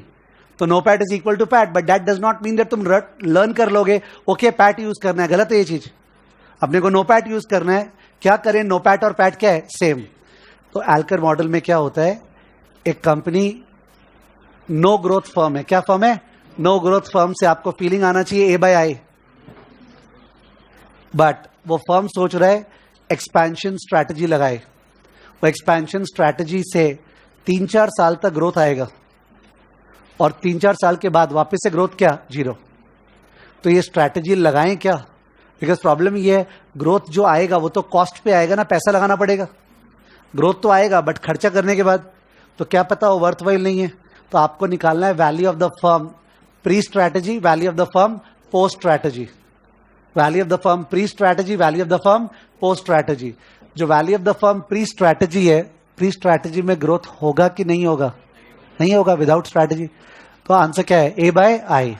A/I में करना है NOPAT by KC, NOPAT by KC. पर एग्जाम में किया PAT by KC, because NOPAT क्या है, पैट। ओके, तो मेरे को वहां डर लगता है कि इनकेस सम में इंटरेस्ट दे दिया तब भी स्टूडेंट पैट बाई केसी कर देगा तो रॉन्ग हो जाएगा। समझा, NOPAT by KC FCFF का सम है। तो प्री स्ट्रैटेजी वैल्यू तो सम चालू करते ही 1 मिनट में निकल जाते, कोई बात ही नहीं है। नो पैट बाई केसी हो गया। अब निकालना है post strategy value. The good part is that post strategy value वही है जो अभी कर रहे थे, ये table plus formula, table plus formula. तो यानी कि मोरलेस यू आर प्रिपेयर्ड कि सर यही तो करना है, टेबल प्लस फॉर्मूला। प्रॉब्लम कहां है, अभी जो अपने सम किए थे, ध्यान से सुने, अभी जो सम किए थे उसमें जो बेसिक इंफॉर्मेशन था उसमें कैपिटल स्पेंडिंग और डेप्रिसिएशन दिया हुआ था ना, उसको फिर ग्रो कराए थे। वो कैपिटल स्पेंडिंग और डेप्रिसिएशन एल्कर मॉडल में नहीं देते. That's the difference. Understand the difference. तुम टेबल बनाओगे बट कैपिटल स्पेंडिंग डेप्रिसिएशन दिया नहीं है, तो उसके कारण देयर इज अ प्रॉब्लम ना. कैसे बनाए टेबल? तो वो लोग क्या देता है कि जो कंपनी का एसेट टर्नओवर रेशियो है, कौन सा ratio? Asset turnover ratio same रहने वाला है. तो एसेट टर्नओवर रेशियो अगर सेम रहने वाला है, what is asset turnover ratio? Sales divide by assets.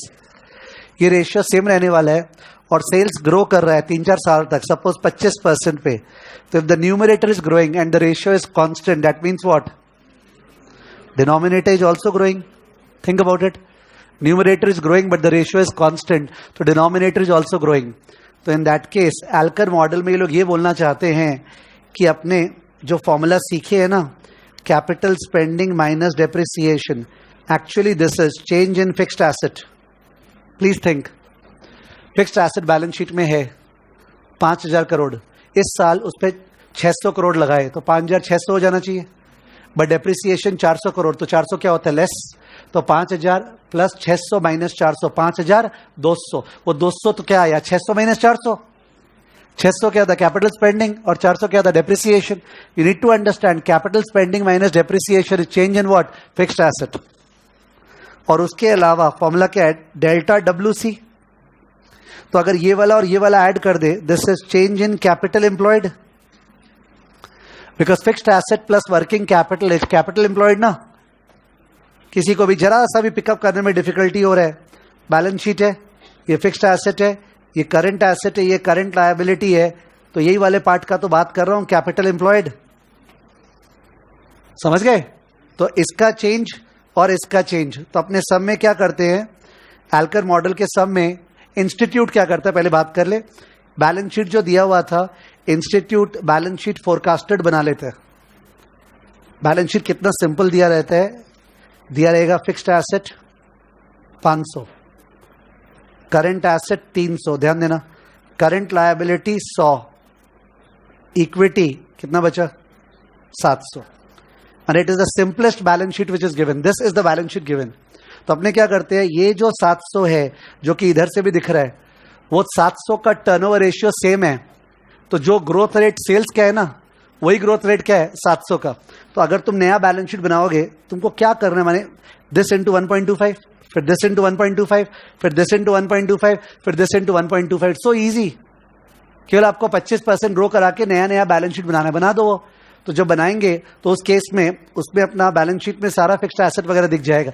ये वाला पार्ट मैं शॉर्टकट से करा रखा हूं.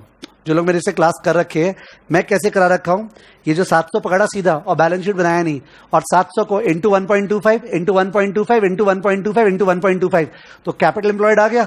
उसका चेंज, उसका तो जैसे लास्ट सब में वर्किंग कैपिटल निकाल के उसका चेंज निकाले ना, हम लोग वही चीज पूरे सब में लगाए थे. कैपिटल एम्प्लॉयड ग्रो कराए और उसका चेंज वो क्या हो गया? Net investment. तो what is the new thing in the sum? इस सम में net investment is change in capital employed. Change in capital employed. उसके लिए या तो आप बैलेंस शीट बना लो, तो बैलेंस शीट में आपको हर साल कैपिटल एम्प्लॉयड निकल ही जाएगा ना नया नया, वहां से कॉपी कर देना, तो वहां से चेंज आ जाएगा. और या फिर आप वैसे करो शॉर्टकट. ठीक है? तो मेरा कॉपी जाके रेफर करेंगे, तो मैंने बैलेंस शीट फोरकास्टेड बनवाया नहीं है. ओके, मैंने उसको शॉर्ट में करवा दी है, करेक्ट, विथ प्रॉपर नोट लिखा के. ठीक है? तो you have to take a call. तो in that case net investment आ गया. नो पैट का कोई चिंता है ही नहीं. लास्ट ईयर का इनकम स्टेटमेंट दिया हुआ था ना एल्कर मॉडल में, तो वो जो पैट था वही तो नो पैट था, उसको ग्रो करा दिए जो बोला 25%. तो नो पैट आ गया, कैपिटल एम्प्लॉयड आ गया, चेंज इन कैपिटल एम्प्लॉयड आ गया. तो NOPAT minus change in capital employed is equal to what? Free cash flow. It's easier. It's what? Easier as compare to what we have done. It's just that it's different. समझे? तो since अपने कर नहीं पा रहे हैं, मैं जरा सा सटल वे में नोट्स लिखा रहा हूं, जिससे आप घर पे ट्राई करें तो हो जाएगा. नोट्स वैसा नहीं है जो क्लास पे डिक्टेट करता हूं. देखिए, स्टेप 1, एल्कर मॉडल में सिंस अपने सम नहीं कर रहे हैं, तो मैं जरा सा हिंट दे रहा हूं. This will be helping you in picking up the sum without investment of time at home. Step 1, pre strategy value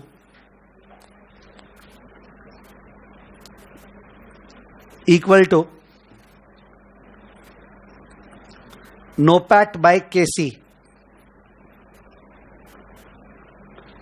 यहां मार्क करो, NOPAT क्या हो गया? पैट. NOPAT हो गया PAT, bracket if no debt. Okay, NOPAT equal to PAT bracket if no debt, जैसा कि past sums में है। तो प्री स्ट्रैटेजी वैल्यू तो रॉन्ग होने का कोई स्कोप ही नहीं है। अब स्टेप 2,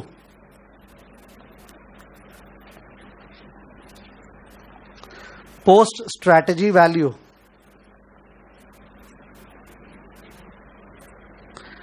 इसके अंदर स्टेज 1, स्टेप 2 में स्टेज 1 ग्रोथ ईयर्स, ऐसे लिखना पड़ रहा है मेरे को, ग्रोथ ईयर्स ब्रैकेट में से 4, सब में लिखा हुआ था। इनफैक्ट सब में आप जिन लोगों को थोड़ा याद आएगा, जो टिपिकल सम है इंस्टीट्यूट का, उसमें गड़बड़ लिखा रहता है। ऊपर लिखा रहता है स्ट्रैटेजी का इफेक्ट 4 साल तक होगा, नीचे आके बोलता है 3 साल तक ग्रोथ होगा। याद आ रहा है? तो अपने वो जो नीचे बोलता है वो मानते हैं, बिकॉज वो 2 चीज लिख देता है सेम सम में। ऊपर बोलता है 4 साल, नीचे आके बोलता है 3 साल। तो नीचे जो अलग से बोलता है कि 3 साल तक ग्रोथ होगा, वो वाला स्टेटमेंट को सही मानते हैं। ठीक है? तो ओके, तो ग्रोथ 4 ईयर्स, तो इसके अंदर पर्टिकुलर्स बनाओ 1 2 3 4। अभी क्या बात हुआ था? 4 का बनाना चाहिए कि 5 का? 5 का, और एक बना दिए। अब इसमें number A NOPAT, number B capital employed. तो कैपिटल एम्प्लॉयड का तुमको डिसीजन लेना है, मेहनत करना है कि नहीं। इफ यू डोंट, अभी का जो कैपिटल एम्प्लॉयड है उसको ग्रो करा देना, आ जाएगा, और या फिर अलग अलग बैलेंस शीट दिखा देना forecasted. Okay, that decision has to be taken based on the time constraint. Capital employed. Point number C net investment, यही नया चीज है, बस लिख दिया है मैंने। This is the new thing in Alker model. Net investment is change in capital employed. You don't have the formula capital spending minus depreciation plus change in working capital. Point number D, FCFF. A minus C. So it's easier than the sum that we did. Okay, A minus C. FCFF. उसके बाद तो जाहिर है E, discounting factor. F, present value.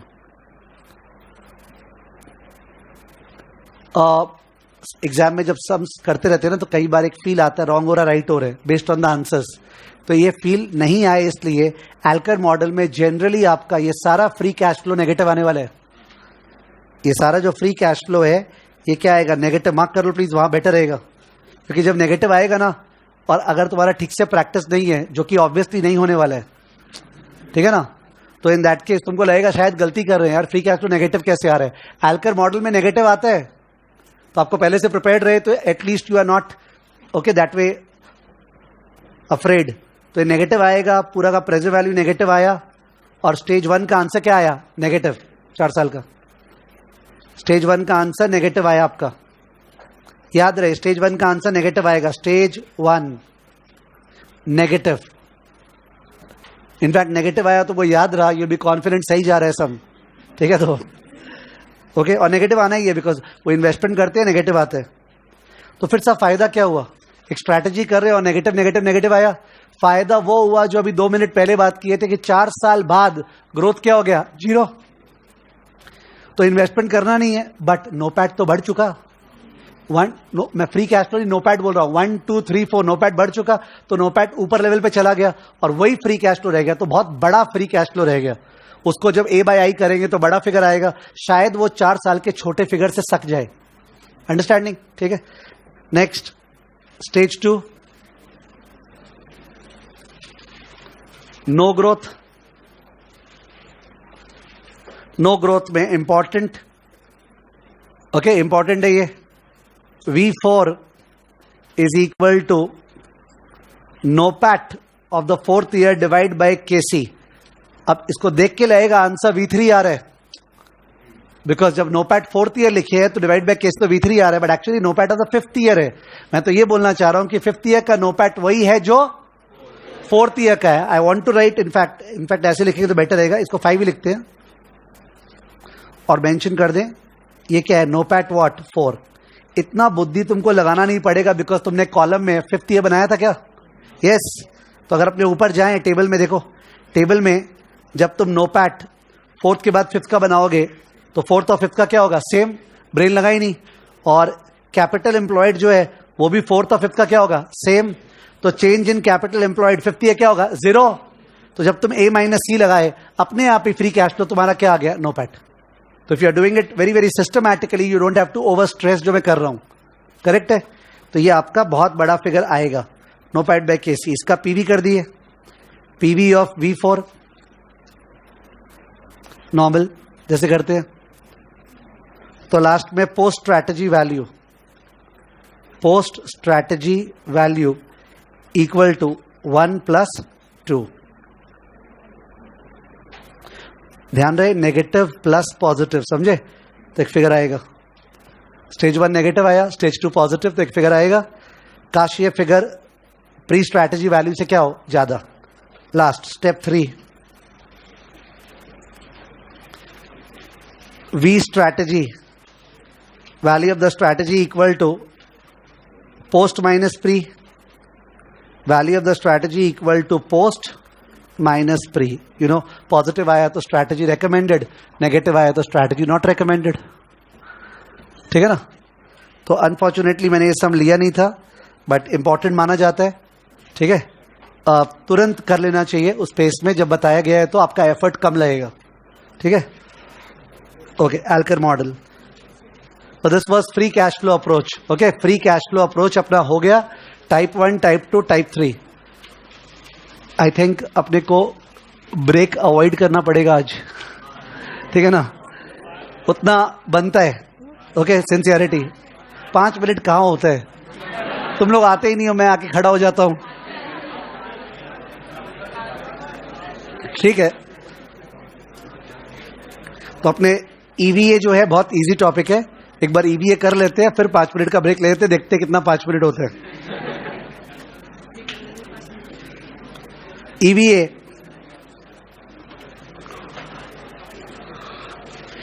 Economic value added.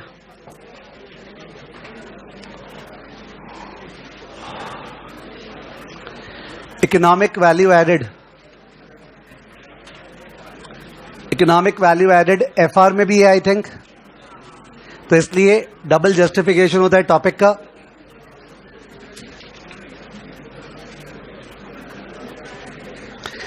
तो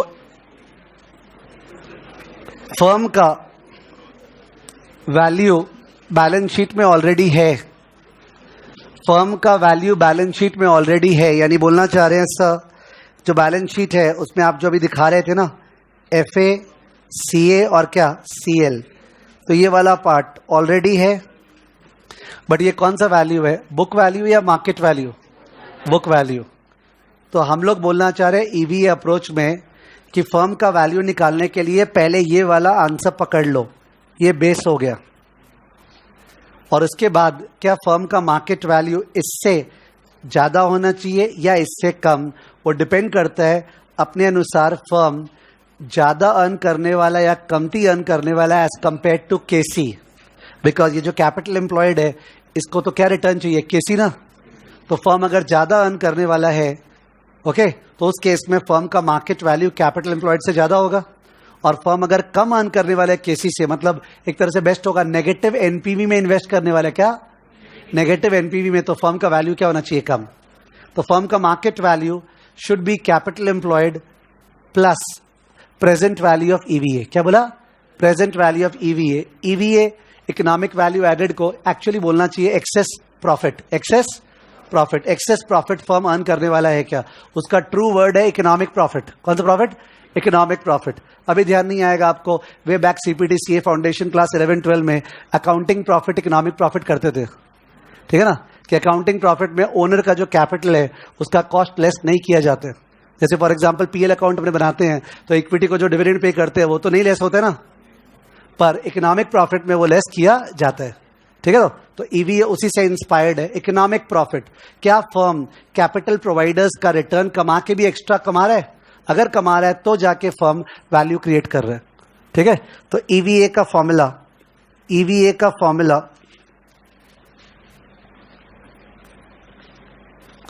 equal to NOPAT minus KC into capital employed, NOPAT minus KC into capital employed, If you understand this formula, you'll always remember more than free cash flow. Why? Because ये बोलना चाह रहे हैं यार firm कमाने वाला कितना है इतना, और फर्म को कमाना कितना चाहिए इतना. कैपिटल एम्प्लॉयड अगर 500 करोड़ है उस पर 18% कमाना चाहिए, और कमाने वाला उससे ज्यादा या कम, तो वही तो ईवी आएगा. इट इज लाइक तुम्हारा इनकम क्या होने वाला है माइनस क्या होना चाहिए, the extra. NOPAT minus KC into capital employed. बताइए अगर मैं इसको फॉर्मूला को वापस से लिखना है मेरे को, इस बार एफसीएफई के टोन में, ये तो एफसीएफएफ का टोन है मानोगे ना, इस फॉर्मूला को वापस लिखना है तो वेट कर रहा हूं तुम्हारा. ईवीए इक्वल टू पैट, एकदम सही जा रहे हो, पैट माइनस बोलिए केई इंटू क्या, इक्विटी यानी नेटवर्थ. समझे? कंपेयर करने से वंस अगेन रिटेंशन बढ़ेगा तुम्हारा. नीचे वाला फॉर्मूला मैंने इक्विटी पॉइंट ऑफ व्यू से लिख दिया है, ऊपर वाला फर्म पॉइंट ऑफ व्यू से. दोनों का आंसर सेम है, दोनों का आंसर सेम है.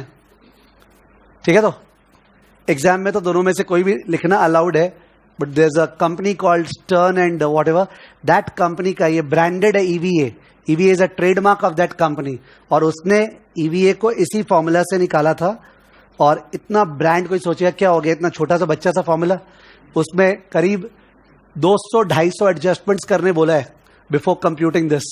तो अकाउंट्स में क्यों ये टॉपिक है, बिकॉज वो 200-250 में से कुछ एक एडजस्टमेंट्स आपको अकाउंट्स पे ज्यादा बताया जाता है कि भाई रिप्लेसमेंट कैपिटल लीजिएगा वगैरह वगैरह. They try to at least give you some adjustments which turn company suggested. ठीक है, तो that is why the connection in FR as well as what SFM. SFM में क्या डायरेक्ट सम आता है, कोई एडजस्टमेंट करना नहीं पड़ता है, अकाउंट्स में एडजस्टमेंट थोड़ा करना पड़ता है. ठीक है, तो EVA is NOPAT minus KC into capital employed. और इनफैक्ट ईवीए का और एक नाम है, क्या पता एग्जाम में आ जाए, नाम है रेसिडुअल इनकम. क्या? Residual income. Residual income. अब इससे सम किस प्रकार का आता है, या तो सम में केवल ईवीए पूछेगा, बहुत इजी है, आपको केवल ईवीए पूछेगा सम ओवर. ठीक है, तो इसका हाई लाइक्लीहुड है, that's what they do, EVA normally पूछेगा. और या फिर विच इज वेरी अनलाइकली, ये जो ईवीए है इसका फोरकास्ट दे देगा. फोरकास्ट, जब आज क्लास चालू हुआ इक्विटी का, मैंने बोला इक्विटी वैल्यूएशन करने का दो तरीका है, एक तो कैश फ्लो को टानना है और एक रिलेटिव वैल्यूएशन. कैश फ्लो को टानने में 3 ऑप्शन था, फ्री कैश फ्लो, ईवीए और क्या, डिविडेंड. तो ईवीए को टानना है ना, पर ईवीए इज इनकम और एक्सेस इनकम. तो ईवीए को जब टानेंगे तो आंसर इज वैल्यू या एक्सेस वैल्यू. ईवीए को पुल करके एक्सेस वैल्यू आ रहा है, उस एक्सेस वैल्यू को बोलते हैं एमवीए. क्या बोलते हैं? MVA, market value added. क्या? Market value added. Before you write that, just 1 second. Market value added एक होता है market value added should be माने IV0 टाइप, और एक होता है मार्केट वैल्यू एडेड इज माने P0 type. Are you understanding? Market value added company का आपके अनुसार क्या होना चाहिए वो एक अलग बात है, मार्केट वैल्यू एडेड कंपनी का क्या है वो अलग बात है. मैं फिगर्स बोल रहा हूं, आप लोग इजीली पकड़ लोगे, कैलसी का दरकार नहीं है सुनना. एक कंपनी का नेटवर्थ 50,000 है नेटवर्थ, और जो डेट है बैलेंस शीट में वो 40,000 है. बैलेंस शीट का बात है, 50,000 40,000. तो जो कैपिटल एम्प्लॉयड कितना है? 90,000. ठीक है ना, हो गया, साइड रखो इसको. कंपनी का जो number of shares into share price है ना, number of shares into share price, वो आ रहा है 70,000. कितना?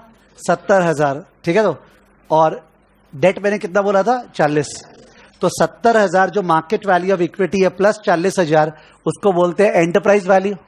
क्या वैल्यू? Enterprise value. तो 70 प्लस 40 क्या आया? 110. तो सर इस कंपनी का बैलेंस शीट वाइज वैल्यू 90 है, पर बाजार में वैल्यू क्या है? 110. तो ये कितना वैल्यू ऐड कर रखा है? 20,000. एमवीए. तो एमवीए का एक फॉर्मूला हो गया enterprise value minus capital employed, और एक दूसरा फॉर्मूला हो गया MVA is the present value of EVA. वो आ रहा है शुड बी, ये आ रहा है एक्चुअल. एग्जाम में कौन सा पूछा है वो डेटा देखना पड़ेगा, डेटा देखना पड़ेगा. डेटा में सपोज ईवीए का फोरकास्ट दिया ही नहीं है, तो कहां से तुम पीवी करेगा? शेयर प्राइस दिया है, तुम क्या निकालेगा? एक्चुअल. Is it okay? तो या तो सम ईवीए का ही पूछेगा या सम एमवीए में जाएगा, बट एमवीए में केयरफुल, कौन सा एमवीए पूछ रहा है, वो एक्चुअल पूछ रहा है या शुड भी पूछ रहा है, ये आपको समझ में आ जाएगा डेटा देख के. ठीक है, तो लिखिए आगे. ईवीए लिख लिए, उसके बाद एमवीए,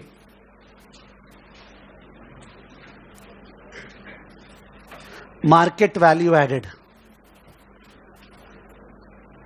इसका इजी मीनिंग हो गया एक्सेस वैल्यू। ईवीए का इजी मीनिंग क्या था? Excess income. ये क्या? Excess value. MVA market value added. तो मार्केट वैल्यू एडेड से दो एरो निकाल रहा हूं। एक है एक्चुअल, क्या चल रहा है ऐसा अभी मार्केट वैल्यू कंपनी का, और दूसरा है should be. But remember they will not ask you question by using these words, you will have to understand what they asking. Actual हो गया market value of equity plus date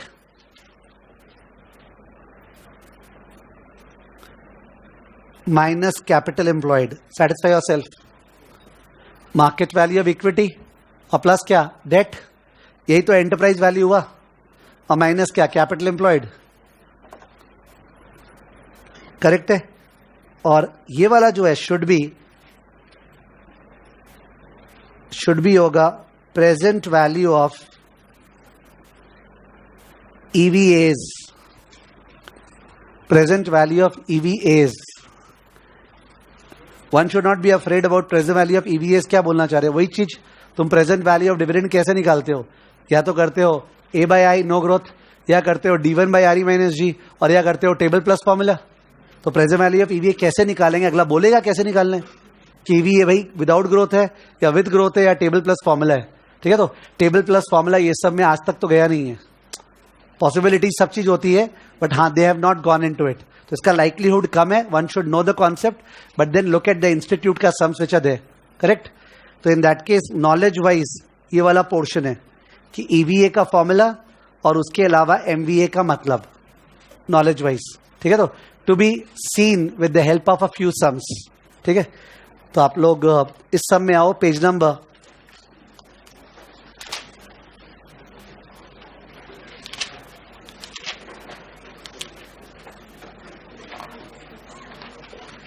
okay. एक बढ़िया सम दिया हुआ मैंने पेज 140 का 108।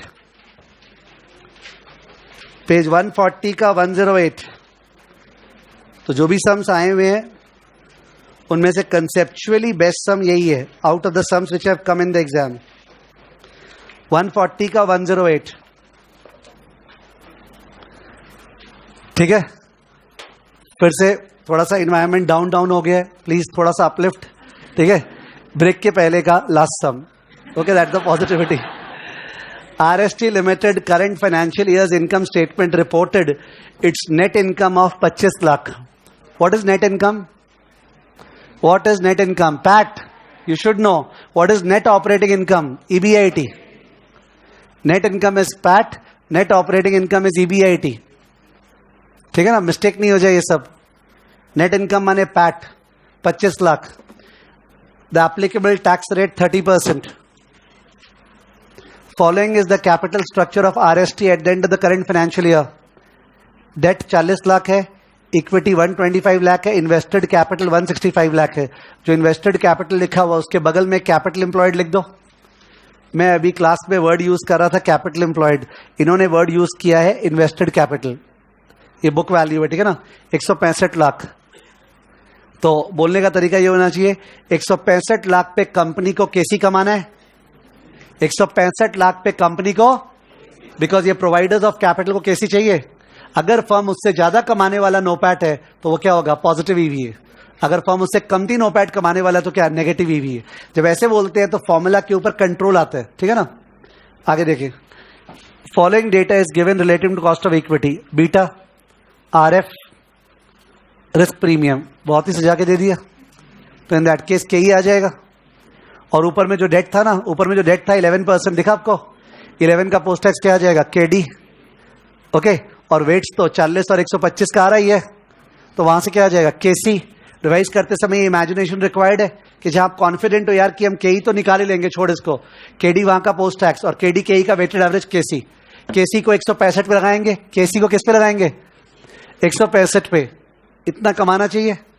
और ऊपर में अपने को नोपैट चाहिए था, क्या चाहिए था, नोपैट। तो नोपैट तो पैट से निकाल ही लोगे, पैट से पीबीटी, पीबीटी से ईबीआईटी और ईबीआईटी का पोस्ट टैक्स।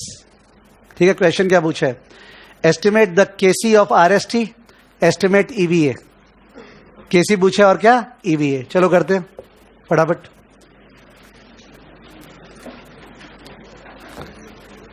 तो केसी के लिए जो फर्स्ट पार्ट है, एसेट टेबल बना ले रहा हूं, source of finance,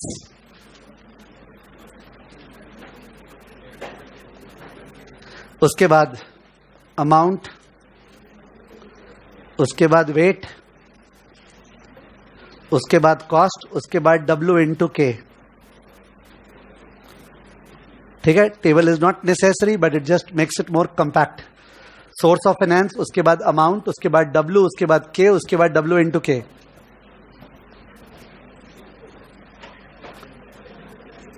okay, column बन गया। सोर्स ऑफ फाइनेंस में डेट और इक्विटी, अमाउंट है 40 और 125 यानी 165। वेट बताना 0.24 एंड दिस इज 0.7576। वेट आ गया। कॉस्ट 11 का पोस्ट टैक्स बताओ। 11 इंटू 0.7 7.7 और वर्बली निकाल दो R F plus R A minus R F into beta. तो 9 into 1.36 plus 8.5, 9 into 1.36 plus 8.5 calci पे 20.74 मल्टीप्लाई किए 0.2424 इंटू 7.7 2 डेसिमल 1.87 0.7576 इंटू 20.74 क्या 15.71 total 17.5% KC. 17.5% KC. We have not been focusing on very silly things. Obviously आपको exam में 20.74 का equation दिखाना पड़ेगा, R F plus R A minus R F into beta. आपको exam में 7.7 का भी कैलकुलेशन दिखाना पड़ेगा कि 11 into 0.7। You can do them verbally, ठीक है ना। ये केसी आ गया 17.5। अब सेकेंड पार्ट में अगर किसी को सूट करता है तो शॉर्टकट से निकाल रहा हूं NOPAT. NOPAT equal to PAT. Okay PAT, but sir PAT में इंटरेस्ट लेस किया हुआ है पर नो पैट में इंटरेस्ट लेस नहीं होता है तो क्या होगा? ऐड। पर सर उस पर टैक्स शील्ड भी तो आ गया तो क्या ऐड होगा? Post tax. ये शॉर्टकट है कि पैट से नो पैट निकालने का शॉर्टकट। अगर ये शॉर्टकट नहीं करना है तो कोई इशू नहीं है, पैट से पीबीटी निकाल लो, पीबीटी में इंटरेस्ट ऐड कर दो और फिर पोस्ट टैक्स कर दो। समझ गए? धीरे धीरे जाके। बट ये डायरेक्ट है। तो उस केस में पैट कितना था? 25 लाख प्लस कितना परसेंट? 11% था क्या? 11% ऑफ 40 इंटू 0.7। 11% ऑफ 40 इंटरेस्ट है, कोई कंफ्यूजन नहीं है किसी को। 40 लाख का 11% इंटू 0.7 ऑन द होल क्या आया बताइए? 40 लाख ओपन रहेगा बिकॉज वहां मैंने ओपन किया है।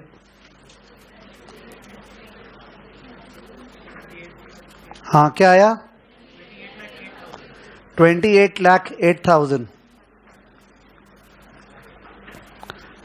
40 लाख ही तो था ना? हाँ ठीक है।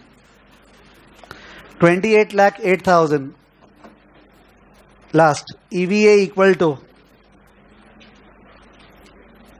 नो पैट जो हम लोग अर्न किए माइनस जो अर्न करना चाहिए था, KC into capital employed. NOPAT minus KC into capital employed. तो 28,08,000 ये हम लोग अर्न किए पर अर्न करना चाहिए था, केसी क्या आया था? 17.58। तो 0.1758 into 165 lakhs.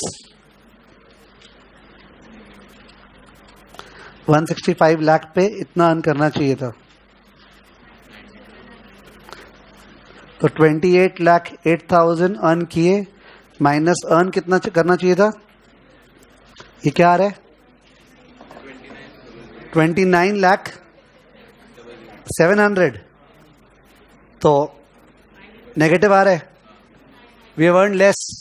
We should have earned 29,700,000. We have earned 28,08,000. EVA is negative minus 92700. minus 92700. दोनों आंसर मैच हो रहे हैं. ठीक है, दैट्स EVA minus 92700. ठीक है.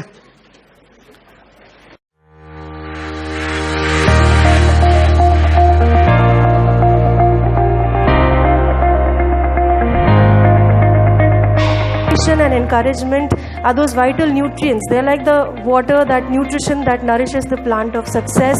सही जगह पे हो, सही कंट्री में, आपने सही प्रोफेशन चुना है.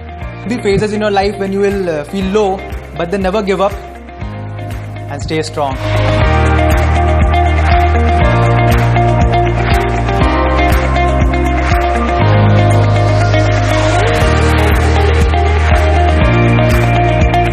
There's no shortcut to success. Seriously, there's no shortcut. एकदम चिल मार के पढ़ो, normal. Seriously.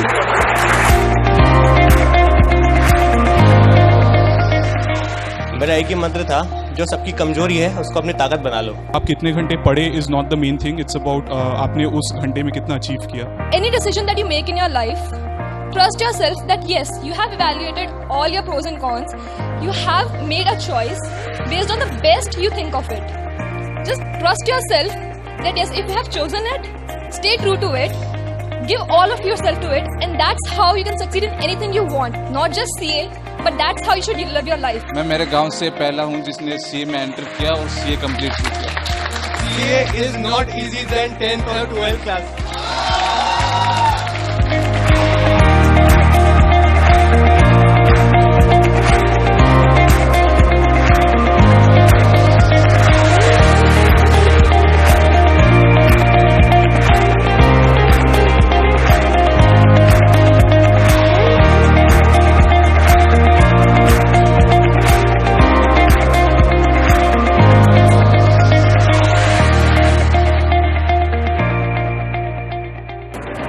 Sahil Saral Educational Institute की much awaited felicitation ceremony for the top rank holders of the country बस खत्म हो चुकी है. और अब हम एक एक करके हमारे स्टूडेंट से बात करें किस तरह उन्होंने इंस्पिरेशन ली है हमारे टॉप रैंक होल्डर से. बहुत ही प्रोडक्टिव था, कंस्ट्रक्टिव था, and after speaking to the rank holders we have learn new strategies to prepare for our inter and for our CA course. एक चीज ये सीखी कि कभी मार्क्स के पीछे मत भागो, यही एम है कि अच्छे से पास करना, जितना अच्छा हो सके. आगे सब अपने आप. Sanjay's method is like one of the best methods. It's a really frank method, and the way he teaches is a very informal one. So students kindly get to know the concept really well. And all the rank holders said that the notes are really well, and just study the notes and you clear the exams really well. That's it. Today I learned that आप जो deserve करते हो उसके लिए prepare करो. Marks के बारे में मत सोचो, मार्क्स तो झक मार के आएंगे. इनसे मिलके पता चला कि मतलब पढ़ाई कैसे आगे करना है. मोटिवेशन भी मिला कि वो टेलर के बेटे होकर के जब रैंक 1 ला सकते हैं तो हम भी ला सकते हैं. मतलब